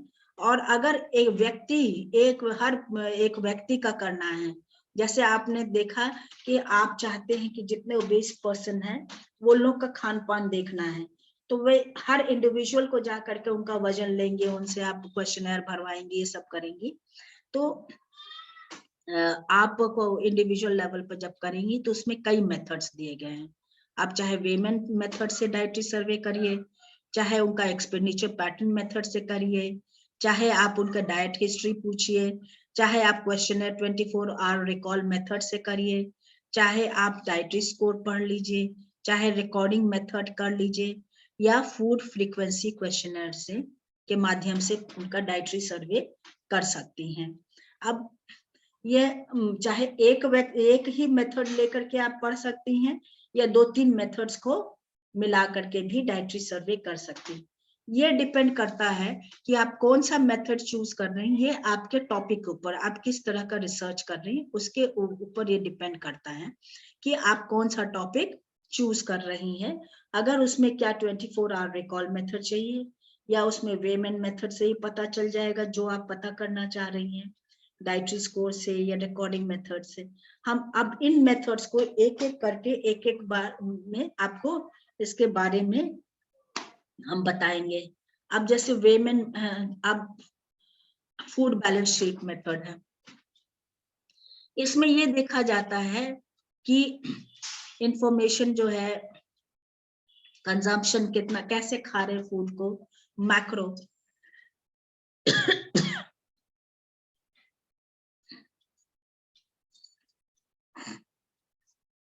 ग्लोबल लेवल पर, नेशनल लेवल पर, रीजनल लेवल पर या स्टेट लेवल पे अगर हमको पता करना है कि हाँ उन लोगों का फूड कंजम्पशन पैटर्न कैसा है, किस तरह का उन लोगों का खाने का पैटर्न है, कितना उनको फूड मिल रहा है, कितना नहीं मिल रहा है, ये सब चीजें, जैसे कि अभी सरकार सबको अनाज दे रही है, पब्लिक डिस्ट्रीब्यूशन सिस्टम, PDS जिसको हम लोग कह रहे हैं, उस केस में पहले सरकार ने पढ़ा कि हर क्षेत्र में कितना अनाज मिल रहा है लोगों को, कितना पॉपुलेशन है वहां पर, क्या उन लोगों को खाने का पैटर्न है, ये सब चीज जो है पढ़ करके तब ये डिवाइस किया पब्लिक डिस्ट्रीब्यूशन सिस्टम। इससे हमको ये पता चलता है कि हमारे देश में कितना अनाज या फूड है पर person per year per day, मतलब प्रति व्यक्ति, प्रति साल, प्रतिदिन कितना वो उसके पास अनाज या खाने का फूड उसको मिल रहा है। और या जो टोटल फूड सप्लाईज है, जो भी सरकार सप्लाई दे रही है, वह कब किस लेवल तक में खत्म हो जा रहा है, मतलब लोगों को तक पहुंच पा रहा है कि नहीं, तो कितना पहुंच रहा है, ये सब हम फूड बैलेंस शीट के माध्यम से पढ़ते हैं।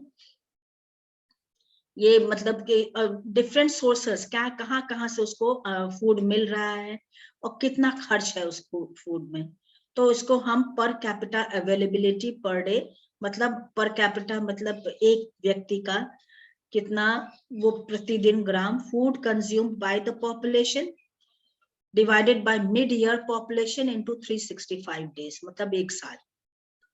तो फूड कंजम्पशन वो देखा जाएगा कि पॉपुलेशन की उसने पूरे साल में कितना उसके पास स्टॉक था, कितना उसने रखा हुआ था अनाज अपने पास, कितना उसने उसका पैदावार था और कितना उसने बाहर भेजा है, उसको हम ये इस सब कैलकुलेट करके वो टोटल अमाउंट को हम माइनस कर देते हैं।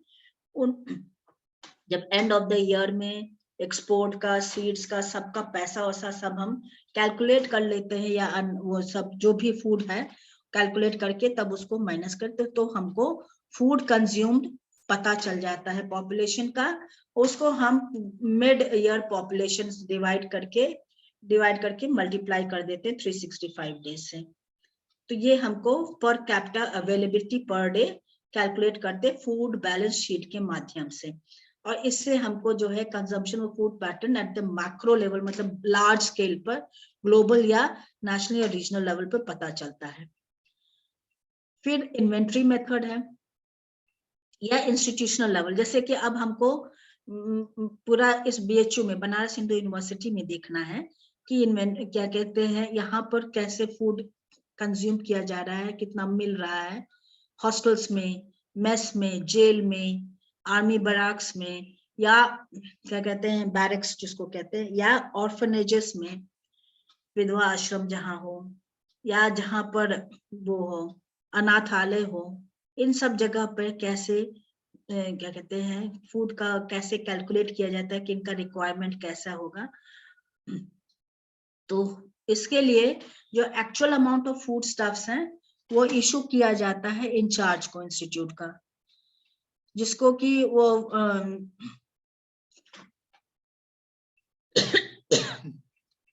कंजम्पशन पैटर्न देकर कितना कंज्यूम कर रहे हैं उतना अमाउंट उनको इशू किया जाता है। At the beginning of the survey checklist of food stocks is prepared, मतलब जैसे आपने सर्वे लेने गए तो उस समय आपने सारे फूड स्टॉक्स का एक लिस्ट बना लिया और उस गृहिणी को या इंचार्ज को पकड़ा दिया जाता है, और हफ्ते भर के बाद जो भी फूड कंज्यूम हुआ या जो फेंका गया वो सबका रिकॉर्ड किया जाता है। तो एवरेज इनटेक ऑफ फूड पर पर्सन पर डे कैलकुलेट करने के लिए जो स्टार्टिंग में स्टॉक में बिगिनिंग ऑफ द वीक, मान लीजिए मंडे को स्टॉक में जो है उसको माइनस कर देंगे, जो बचा होगा संडे को तक में, संडे को जो स्टॉक बचा होगा उसको उतना स्टॉक जो है स्टार्टिंग वाले में से माइनस कर दे। मान लीजिए 100 ग्राम्स, एक एग्जांपल बताएं, 100 ग्राम्स था हमारे पास मंडे को और हमारे 50 ग्राम बचा संडे को, तो हम माइनस कर देंगे 100 में से -50, तो हमारे पास 50 ग्राम्स बचेगा। Divided by total inmates participating in meals into number of days of सर्वे। अब मान लीजिए हमने एक हफ्ते का सर्वे किया तो 7 डेज हुआ, और टोटल इनमेट्स मतलब उस हॉस्टल में मान लीजिए रह रहे हैं 50 लोग, तो कितने लोग वहां पर खाना खाते हैं, और into number of days of सर्वे, 7 दिन में मान लीजिए 50 लोग हैं तो 50 × 7 हो जाएगा। तो ये आपका एवरेज इनटेक फॉर पर ऑफ इनटेक ऑफ फूड पर पर्सन पर डे पता चल जाएगा। ये ध्यान देना होगा कि वेमेन मेथड जब हम करते हैं फैमिली लेवल पे, अब हम आगे इंडिविजुअल लेवल पे, इंडिविजुअल लेवल पे जब वेमेन मेथड करते हैं तो हमको ये ध्यान देना होगा कि उस हाउसवाइफ को बताना पड़ेगा कि हम सर्वे क्यों करना चाह रहे हैं और इसके करने से उनके परिवार को क्या फायदा होगा। वेमेन मेथड को अवॉइड हॉलीडेज, वेमेन मतलब वजन तौल करके जो लेते हैं फूड को, तो अवॉइड हॉलीडेज, फेयर्स मतलब मेला वगैरह है, फेस्टिवल्स है, कोई बर्थडे पार्टी वगैरह, फीस्ट वगैरह है, तो इन दिनों का कैलकुलेशन नहीं लेना चाहिए क्योंकि उन दिनों औसत दिन से ज्यादा खर्च होता है। आमतौर पे कहते हैं कि ये 3 से 7 दिन का कंटिन्यूअसली लेना चाहिए, कॉन्जिक्यूटिवली लेना चाहिए।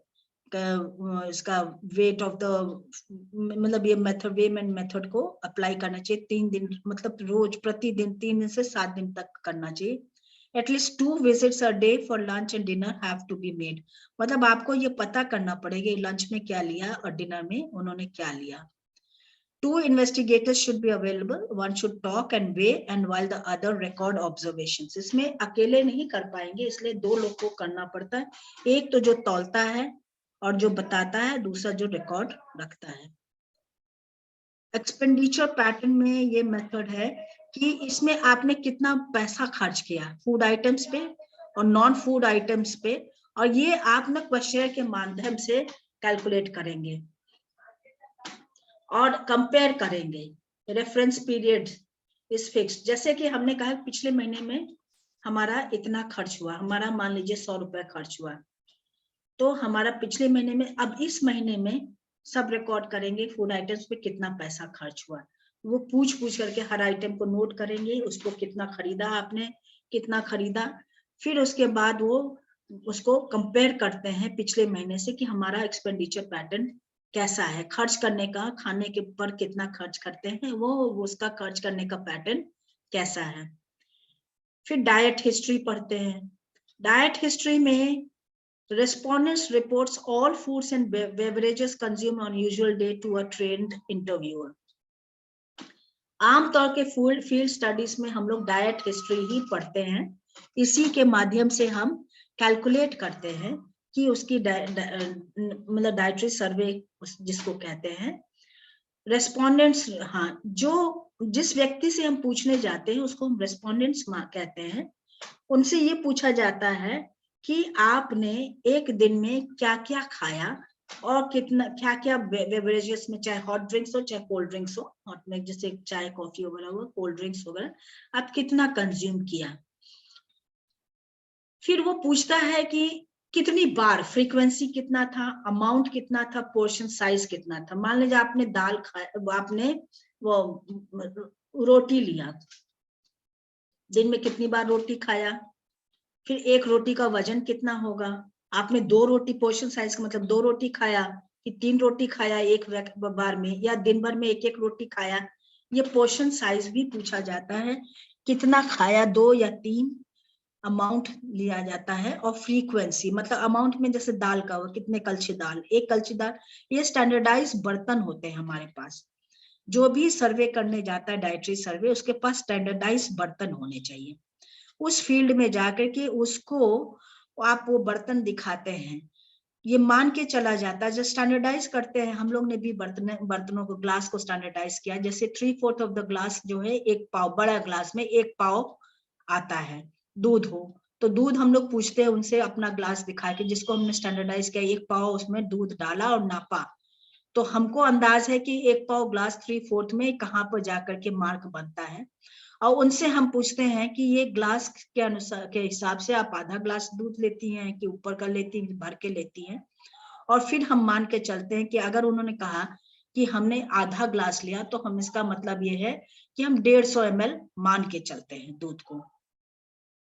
एक अंदाज रहता है, क्योंकि उस चीज को हम करके स्टैंडर्डाइज कर चुके होते हैं अपने किचन में, अपने ऑफिस में, अपने लैब में, सॉरी ऑफिस में, लैब में उसको स्टैंडर्डाइज करते हैं। अब हम रोटी बनाते हैं, रोटी बना करके उसको बनाने के लिए जो आटा लेते हैं उसका वजन लेते हैं, गूंथ करके फिर उसमें देखते हैं कितना रोटी निकलता है। ये बस इतना अंतर होता है कि जो लोग बाहरी, स्पेशली अगर आप रूरल सर्वे में जा रही हैं, तो वहां उनकी रोटी बड़ी होती है और रोटी का वजन भी थोड़ा मोटा होता है। तो ये आपको देखना होगा कि आपका रोटी कितने वसा है। हम लोग तो ये भी करते थे कि अगर छोटे छोटे वेइंग मशीन थे जो साफ सुथरे होते थे, उनसे एक रोटी मांग के उस पर तौल भी लेते थे, तो एक अंदाज मिल जाता था कि ये रोटी का वजन इतना होगा। फिर पूछते थे कि इस वो रोटी को वजन इतना है, मान लीजिए जैसे कि, फिर हम आके आरडीए में जो कैलकुलेट करते थे, आरडीए रिकमेंडेड डाइटरी अलाउंसेस से कंपेयर करते थे कि अगर हमारा जो है 100 ग्राम के आटा में 50 ग्राम की उनकी एक रोटी है, तो 2 रोटी खा रही थी, इसका मतलब 100 ग्राम ले रही। 100 ग्राम में 373 कैलोरीज होते हैं और करीब 10 से 12 ग्राम प्रोटीन होता है।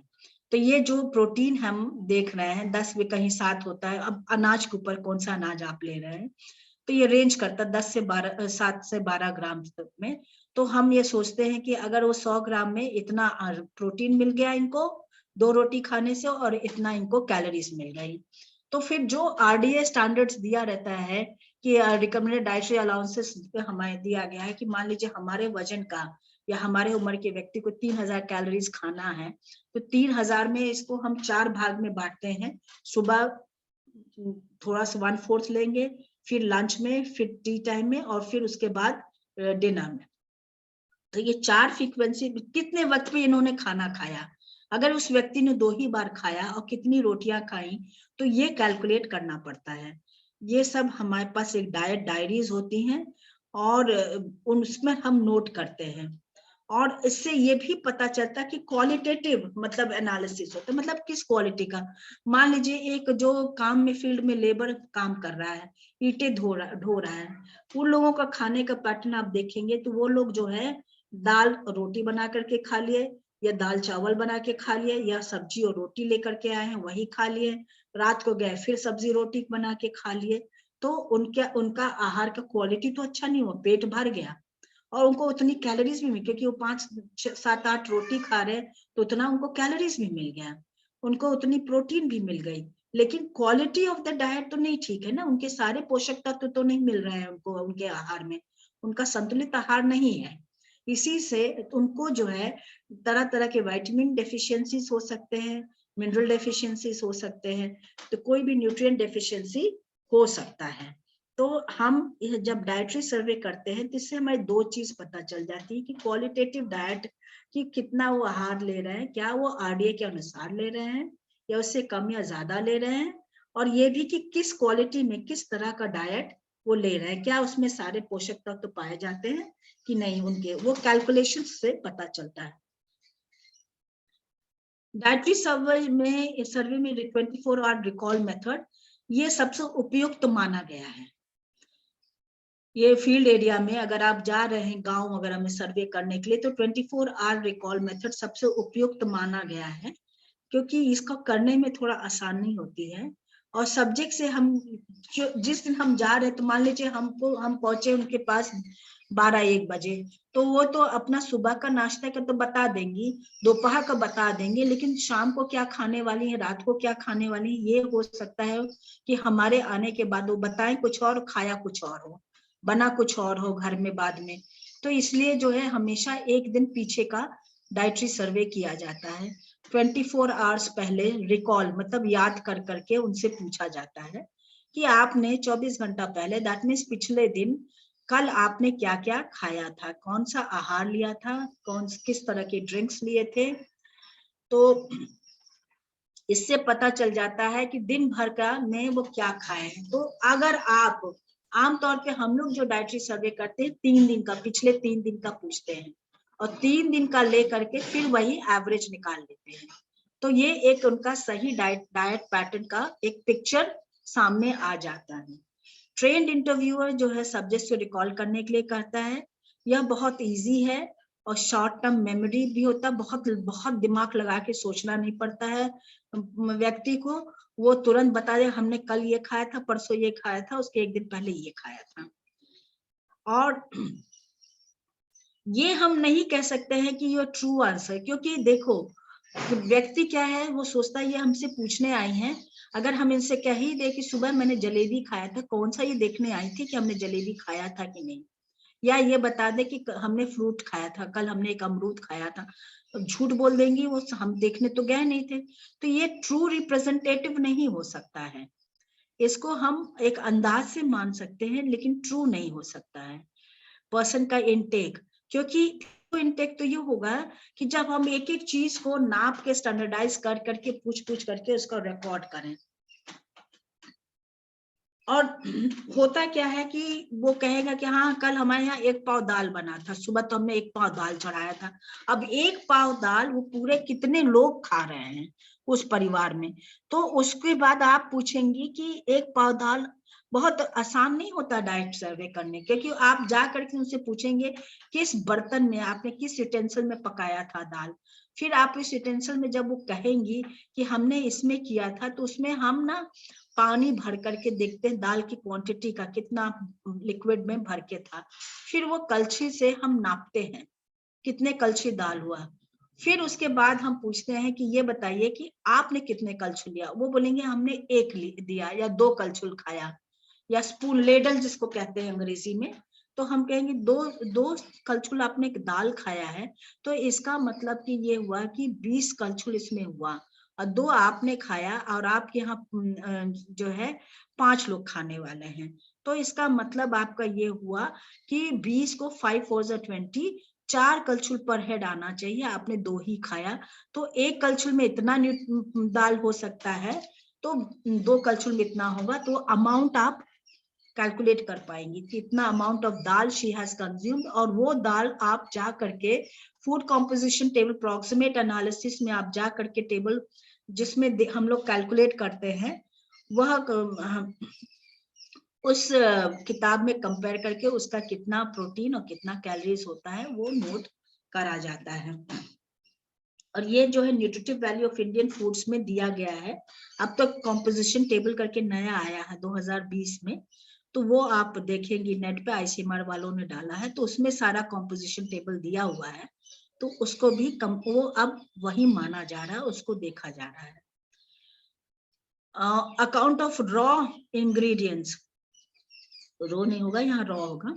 रॉ मतलब जो आपने कच्चा अनाज यूज किया है। सब्जी का हम लोग कैलकुलेशंस नहीं देखते, हम अधिकतर दाल चावल और रोटी का देखते हैं। सब्जी में आलू का देख सकते हैं, क्योंकि बाकी सब में अगर हम कैलोरी और प्रोटीन कैलकुलेट कर रहे हैं तो मिनरल्स और विटामिन सी सब्जी और फल में मिलता है। फल भी हम नोट करते हैं कि इनसे कोई न्यूट्रिशनल डेफिशिएंसी, या सब्जियों को देखने के लिए न्यूट्रिशनल डेफिशिएंसी के लिए पढ़ा जाता है। Information on total cooked amount of each preparation is noted in terms of standardized cups. जैसे हमने बताया ना, standardized portions हम लोग उसको देखते हैं। और डाइटरी सर्वे का जो है, इसमें जो एक लिमिटेशंस हमारे हैं कि आर्बिट्री स्कोर्स होते हैं। Nutrient content, consumption of the particular food is estimated through frequency method. Frequency of consumption of foods, the total score and percentage are calculated. वही ना कि कितनी बार उन्होंने कंज्यूम किया उस फूड, रोटी को कितनी बार उन्होंने खाया, और उसका परसेंटेज हम कैलकुलेट करते हैं। अगर हम क्वांटिटेटिव मेथड्स, मतलब कि अगर प्रोटीन उसका एस्टिमेशन कर ले या उसका कैलोरीज एस्टिमेशन कर ले, लैब में हम क्वांटिटेटिव मेथड से उसको एनालाइज कर ले, तब हमको ज्यादा अच्छे से रिजल्ट्स पता चल पाएगा। अब नेक्स्ट एक जो survey method, dietary survey method, वो रिकॉर्डिंग मेथड है। इसमें क्या जाता है कि जितने फूड आइटम्स हैं फैमिली इंडिविजुअल, उसको रिकॉर्ड किया जाता है, और कितना उसमें, मान लीजिए कितना उन्होंने खाया उसमें से, उतना फिर उसको भी रिकॉर्ड किया जाता है। और एडवांटेजेस इसका ये है कि इसमें जो है प्रॉपर इंस्ट्रक्शंस दिया जाए तो large sample of people can be covered in a very short time. और मेल्ड क्वेश्चनर्स भी भेजा जा सकता है उनको पोस्ट के द्वारा, कि वो भरवा करके वो कह सकते हैं कि हाँ, वो रिकॉर्ड करके कि क्या क्या उनके परिवार में लोगों ने खाया है और कितना खाया है, ये लिख करके भेज सकते हैं। इसकी डिसएडवांटेज रिकॉर्डिंग मेथड का ये है कि इसका वैलिडिटी अभी कुछ पता नहीं है कि कितना सही है, कितना वो है। फूड फ्रीक्वेंसी क्वेश्चनर मेथड, या frequently an item is consume over a period of time, मतलब कितने समय तक एक आइटम को आपने खाया, कितना फ्रीक्वेंटली। ये रेट्रोस्पेक्टिव मतलब पिछला जो भी रिव्यू है उसको भी, फ्रीक्वेंसी को भी नोट किया जाता है। और ये 15 दिन का, कम से कम एक हफ्ता या 15 दिन का रिकॉर्ड होना चाहिए प्रति महीने, तब जा करके हर महीने, तभी जा करके सही फूड फ्रीक्वेंसी पता चल सकता है। फूड फ्रीक्वेंसी पता करने के लिए पता करने से ये फायदा होता है कि इसमें किस ग्रुप में, कौन से फूड ग्रुप में कौन सा न्यूट्रिएंट, कॉमन न्यूट्रिएंट्स आएंगे, वह सब रिकॉर्ड कर सकते हैं। इसमें direct interview method face to face होता है। टेलीफोन और बाय सेल्फ एडमिनिस्ट्रेशन, मतलब आप उसको टेलीफोन माध्यम से भी पूछ सकते हैं, या उसको कह सकते हैं कि आप खुद इस चीज को रिकॉर्ड करके हमको भेज दीजिए। उनको describe dietary patterns of food habits, उसमें जो है फूड पैटर्न पता चलता है कि उनके फूड हैबिट्स कैसे, उनका न्यूट्रिएंट कौन कौन सा खा रहे हैं ये नहीं पता चल सकता फूड फ्रीक्वेंसी टेबल में। इसमें क्वांटिफाइड टूल्स अगर यूज करें तो हम पोर्शन साइज वगैरह का भी मेजर कर सकते हैं। लिमिटेशंस में ये, इसमें प्रॉब्लम ये आती है कि मेमोरी पर बहुत डिपेंडेंट होना पड़ता है। 15 दिन तक का रिकॉर्ड देना है, सोच करके बताना है। कैलकुलेशंस इसमें काफी होते हैं फ्रीक्वेंसीज कैलकुलेट करने के, इसमें पढ़ाई लिखाई की जरूरत पड़ती है, और क्वांटिटी पता नहीं चल पाता, क्वांटिफाई नहीं कर सकते इस रिजल्ट्स को। अब हम ये तो आपको हमने ABCD न्यूट्रिशनल स्टेटस पढ़ने वाला बताया था। Now I come to nutrition education. Nutrition education के बारे में ये हम आपको बता दें न्यूट्रिशन एजुकेशन के, क्योंकि आप जब मुझे बताया गया तो ये दोनों ये सिलेबस में आपके टॉपिक था, तो मैंने सोचा कि ये दोनों टॉपिक्स इंटर रिलेटेड हैं, इसलिए जो है इनको हम एक साथ ही पढ़ा दें आपको। न्यूट्रिशनल स्टेटस जब आप पढ़ती हैं तो अब आपने ये सब पता कर लिया। अब इनको जब पता करने के बाद जो आप इंटरवेंशन स्टडीज देंगी या उनको आप चाहती हैं कि इनको कोई सोल्यूशन इसका बताएं, इसका कोई ये कैसे इस प्रॉब्लम से ओवरकम कर सकते हैं वह इंडिविजुअल या वह व्यक्ति या वह पूरा समाज या वह पूरा क्षेत्र, तो ये आप न्यूट्रिशन एजुकेशन देंगे। न्यूट्रिशन एजुकेशन इसलिए दिया जाता है ताकि उस कम्युनिटी, उस समाज, उस व्यक्ति का न्यूट्रिशन इंप्रूव हो, और ये आज डेवलपिंग कंट्रीज में बहुत तेजी से इसका प्रयोग किया जा रहा है।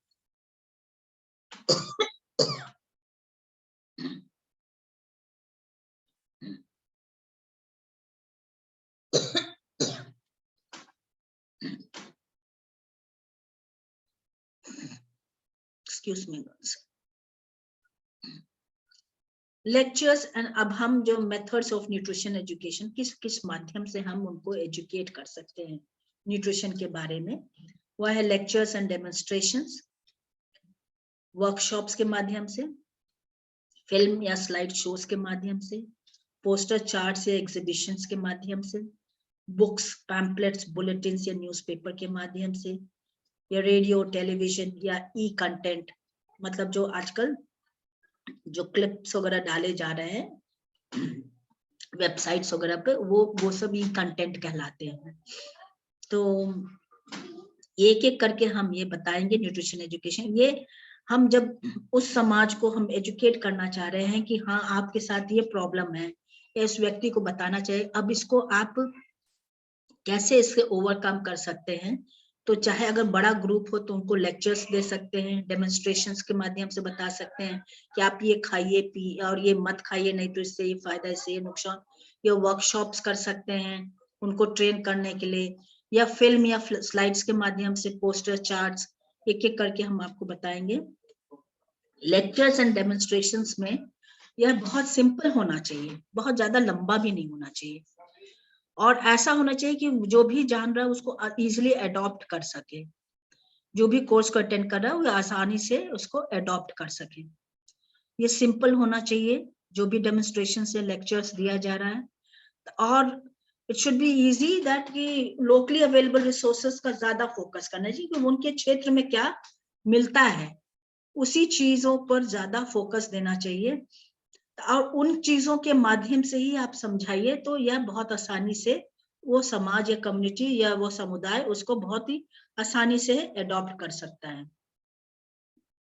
वर्कशॉप में आप जैसे डेमोन्स्ट्रेशंस दे रहे हैं, न्यूट्रिशन एजुकेशन पढ़ाना है आपको, तो न्यूट्रिशनल प्रॉब्लम्स जो community simplest form and the solution is कि आप उसको डिस्प्ले पर लगा दीजिए कि देखिए ये चीज खाने से, अगर वो लोग मान लीजिए जैसे होता है ना कि आप दूसरे स्लाइड में देख रही कि उन्होंने पूरा टेबल पे फैला के रखा हुआ है, खीरा है, टमाटर है, सारा कुछ फैला के, मूली है, गाजर है, ये सब बता रहे हैं कि ये सब खाने से इसमें क्या फायदा होगा, वो उनको पढ़ा रही हैं। तो ये न्यूट्रिशन वर्कशॉप के माध्यम से उनको बुला करके एक एक व्यक्ति को बता रही है, ग्रुप में बता रही है। डेमोन्स्ट्रेशन के ऐसे लगा करके भी, जैसे इन्होंने बताया कि ये चीज देखिए इसको ऐसे बनाया जा सकता है। यूनिसेफ वालों ने यह वर्कशॉप कंडक्ट करते हैं डिफरेंट अवेयरनेस प्रोग्राम्स के लिए कि उसका हेल्थ बेनिफिट्स क्या है, आप लोग अगर इसको खाएंगे तो इससे क्या फायदा होगा। फिल्म्स एंड स्लाइड शोज, आजकल जैसे अब ये स्लाइड शो तो हम कर ही रहे हैं, इसको एक स्लाइड शो के माध्यम से हम आपको एजुकेट कर रहे हैं। फिल्म्स, पिक्चर भी बनती हैं, बहुत सारी पिक्चरें भी बनती हैं, उस पिक्चर से भी लोगों को पढ़ाया जा सकता है, और बड़ा इफेक्टिव मेथड, इसमें बच्चा जो है सुन भी रहा है, देख भी रहा है, जो भी पढ़ता है इसमें ऑडियो विजुअल दोनों है, इससे बच्चा ज्यादा चीजों को कैप्चर कर सकेगा या समझ सकेगा, जो भी ऑडियंस है उसको ज्यादा इजी पड़ेगा। ये should be more practical and illustrative, मतलब वो इतना प्रैक्टिकल होना चाहिए कि उसको इजिली वो अडॉप्ट कर सके और पिक्चर्स के माध्यम से उसको समझाया जा सकता है। पोस्टर्स हैं तो it should be simple and should be very catchy, मतलब देखते मान क्या आप मैसेज देना चाह रहे हैं वह व्यक्ति तुरंत समझ जाए। और उसके भाषा में होना चाहिए। अगर आप हिंदी में गांव में जा रही हिंदी बेल्ट में तो आप हिंदी में पोस्टर बनाइए।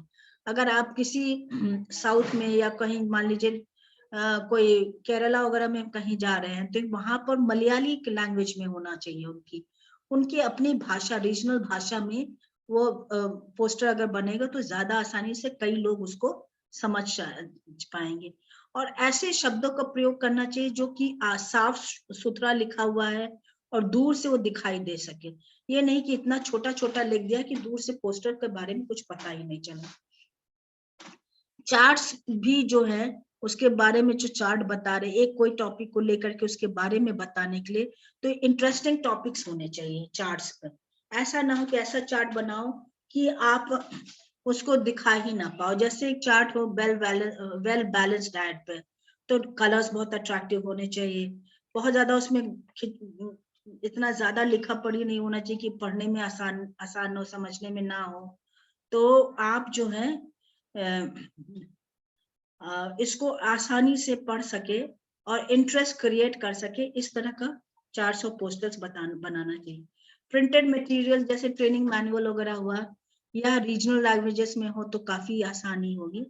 रेडियो और टेलीविजन प्रोग्राम से ई कंटेंट है, तो अगर हमें बहुत बड़े समाज ग्रुप को पढ़ाना है कोई चीज, जैसे आजकल इलेक्शन का है, टेलीविजन यूज कर रहे हैं लोग या आपके सोशल मीडिया यूज कर रहे हैं और इससे आप ताकि बहुत सारे लोगों को एक साथ पहुंच सके, large number of people audience को आप उसको बता सकती हैं। जोक्स के थ्रू, स्टोरीज के थ्रू, ड्रामास के थ्रू न्यूट्रिशनल प्रॉब्लम को समझा सकते हैं और इससे आप जो है एक बहुत large scale of awareness create कर पाएंगे इन अ वेरी शॉर्ट टाइम। अब एप्लीकेशन ऑफ न्यूट्रिशन एजुकेशन, हमको न्यूट्रिशन एजुकेशन कहाँ कहाँ करना चाहिए, यूज करना चाहिए अगर हमको कोई फूड हैबिट में चेंजेस लाना है। एक तो ये है, मान लीजिए उनके खाने आहार विहार उनका बहुत ही गलत स्टाइल ऑफ फूड है, तो हम उनको एजुकेट करें कि देखिए अगर आप ये गलत चीज, गलत इन द सेंस कि मैंने अभी कहीं देखा, कहीं पर गए थे तो हमने देखा कि उनके बच्चे जो हैं दोनों, वो लोग घर का खाना खा ही नहीं रहे थे। उनकी मदर बहुत परेशान थी, कह रही थी मैं कैसे इनकी फूड हैबिट बदलूं, मेरे समझ में नहीं आ रहा है। ये लोग हमेशा सुबह शाम जब होगा ऑनलाइन ऑर्डर कर दो, तुरंत आ जाएगा घर में और वो खा लेंगे। घर के खाने का कोई वही नहीं है, and they were gaining weight like anything. तो मैंने कहा कि इन लोगों को आप वो करिए, क्या कहते हैं, खाने की हैबिट। तो ऑनलाइन ऐप जैसे इट वाज लिटिल डिफिकल्ट क्योंकि एडोलेसेंट पीरियड में बच्चे सुनते नहीं, तो उनको उस समय समझाना बहुत मुश्किल हो रहा था, लेकिन मदर वाज ट्राइंग हार्ड कि मैं किसी तरह इन लोगों को, तो that is also kind of nutrition education कि आप उनको समझाइए कि देखिए ये खाने से क्या इसका हार्मफुल इफेक्ट होगा और आप कैसे अपने डाइट को इम्प्रूव कर सकती हैं। मदर ने ये कहा कि ऐसा करते हैं कि जो तुमको खाना वो खाओ, साथ में थोड़ा सा घर का भी खाना खाओ। तो gradually she was trying to give कि मैं उन लोगों को किसी तरह से इस तरह से खिलाऊं कि वो लोग थोड़ा थोड़ा घर का भी खाना खाएं, कम से कम कुछ तो न्यूट्रिशनल डाइट ले। तो ये चेंजिंग फूड हैबिट्स के लिए होता है, न्यूट्रिशनल स्टेटस इंप्रूव करने के लिए भी न्यूट्रिशन एजुकेशन देना बहुत जरूरी है, चाहे वो समाज में पढ़ाना हो, चाहे वो आप 2-4 लोगों को पढ़ाना हो या इंडिविजुअल को करना हो। न्यूट्रिशनल स्टेटस का इम्प्रूवमेंट के लिए भी न्यूट्रिशन एजुकेशन पढ़ाया जाता है। लोगों में अवेयरनेस क्रिएट करने के लिए कि ill effects of malnutrition, मतलब माल न्यूट्रिशन का क्या दुष्प्रभाव है। आप जानती हैं कि माल न्यूट्रिशन 2 तरह का, ओवर न्यूट्रिशन या अंडर न्यूट्रिशन है।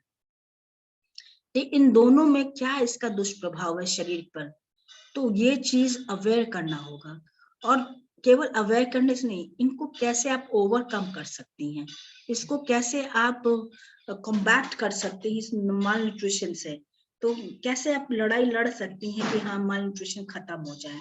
ये सब चीजें तरीका बताने की, अवेयरनेस क्रिएट करने के लिए भी न्यूट्रिशन एजुकेशन जरूरी होता है। फिर इकोनॉमिकल डाइट प्लानिंग, मतलब ये है कि डाइट प्लानिंग जो कर रहे हैं वो इकोनॉमिकल है कि नहीं, चीप है कि नहीं। ऐसा तो नहीं है कि न्यूट्रिशन एजुकेशन जो है इकोनॉमिकल डाइट प्लानिंग इस तरह से करे कि भाई ठीक है, कम पैसे में आप ज्यादा न्यूट्रिशन वाली चीजें खा सकते हैं।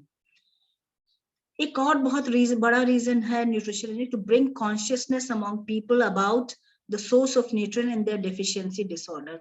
आजकल तो टीवी पर भी काफी दिखाया जा रहा है कि लोगों के अंदर ये कॉन्शियसनेस वो क्रिएट करना, उनके अंदर एक अपने आप में सेल्फ अवेयरनेस क्रिएट करना कि ये न्यूट्रिएंट कहाँ से मिलता है, कहाँ से आता है, और इसके डेफिशिएंसी से कौन सी बीमारी होती है। तो अब आजकल जो है टीवी बहुत बड़ा माध्यम है, मोबाइल है, आपका सोशल मीडिया जितने हैं, ये सारे जो है एजुकेट करने के लिए बहुत न्यूट्रिशन एजुकेशन के बहुत अच्छे इक्विपमेंट्स हो सकते हैं, provided they are used in the right way. ऐसा अगर गलत तरीके से इस्तेमाल होगा तो उसका दुष्प्रभाव भी हो सकता है। तो इस तरह से मैंने आप लोगों को स्लाइड्स का सारा जितना आज मैटर था वो मैंने आप लोगों को बता दिया है। अब if you have any doubts you please you can ask me if you want to ask any questions. I'll just share the video.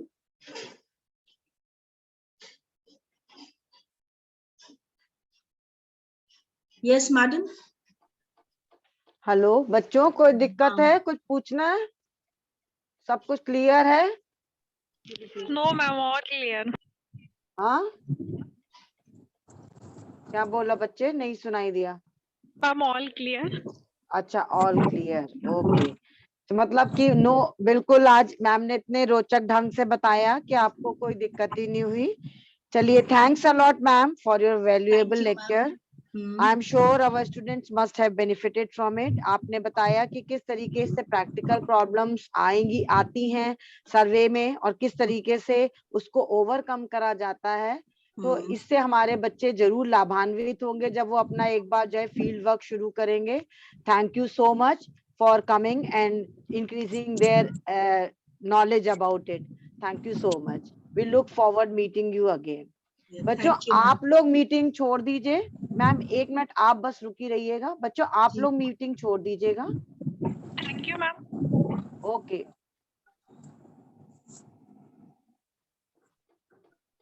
Hello Mukta ji, ये क्या बोलते हैं, चलिए बहुत अच्छा था, थैंक यू सो मच। आप इतने बिजी शेड्यूल में आपने वो करा। आप ये अपना ना अभी फोन पे बात कर लेंगे कल। आप ये अभी वीडियो और अपना वॉइस म्यूट कर दीजिएगा, लेकिन मीटिंग मत लीव करिएगा क्योंकि वो कन्वर्जन में लगा हुआ है अभी। हेलो, तो इसलिए कन्वर्जन में लगा है, तो वो कन्वर्ट हो जाए recording, then I will talk to you tomorrow about it. ठीक है? तो मैम तो कब तक इसको रखना पड़ेगा? बस 15 मिनट के लिए, तब तक वो बस आप अपना वो मतलब मीटिंग मत लीव करिए। आप मोबाइल में अपना अपने आप को म्यूट कर लीजिए और अपना वीडियो वो कर लीजिएगा। ठीक है? तो फिर हम आपको और फिर 15 मिनट बाद आप हटा दीजिएगा, फिर हम आपसे कल बात कर लेंगे। हाँ, thank you so much ma'am. Okay, my pleasure ma'am. Thank you so much ये अपॉर्चुनिटी हमको दिया बोलने के लिए, इसी तरह से इंटरेक्ट करने के लिए। हाँ, कम से कम अब वर्चुअली मिलने हम लोग, वही बहुत है, क्योंकि कोरोना ने तो हम लोग को मिलने से रोक दिया है। ऐसे तो प्रैक्टिकल्स और कोई मीटिंग वगैरह जरिया हो जाते हैं, सेमिनार्स वगैरह। जी मैम, नहीं हो पा रहे हैं। अब तो नहीं हो पाया, but anyway we will try कि कभी मिलें हम लोग। बिल्कुल बिल्कुल ma'am, thank you so much. Okay, चलिए, okay bye. Take care. Okay bye.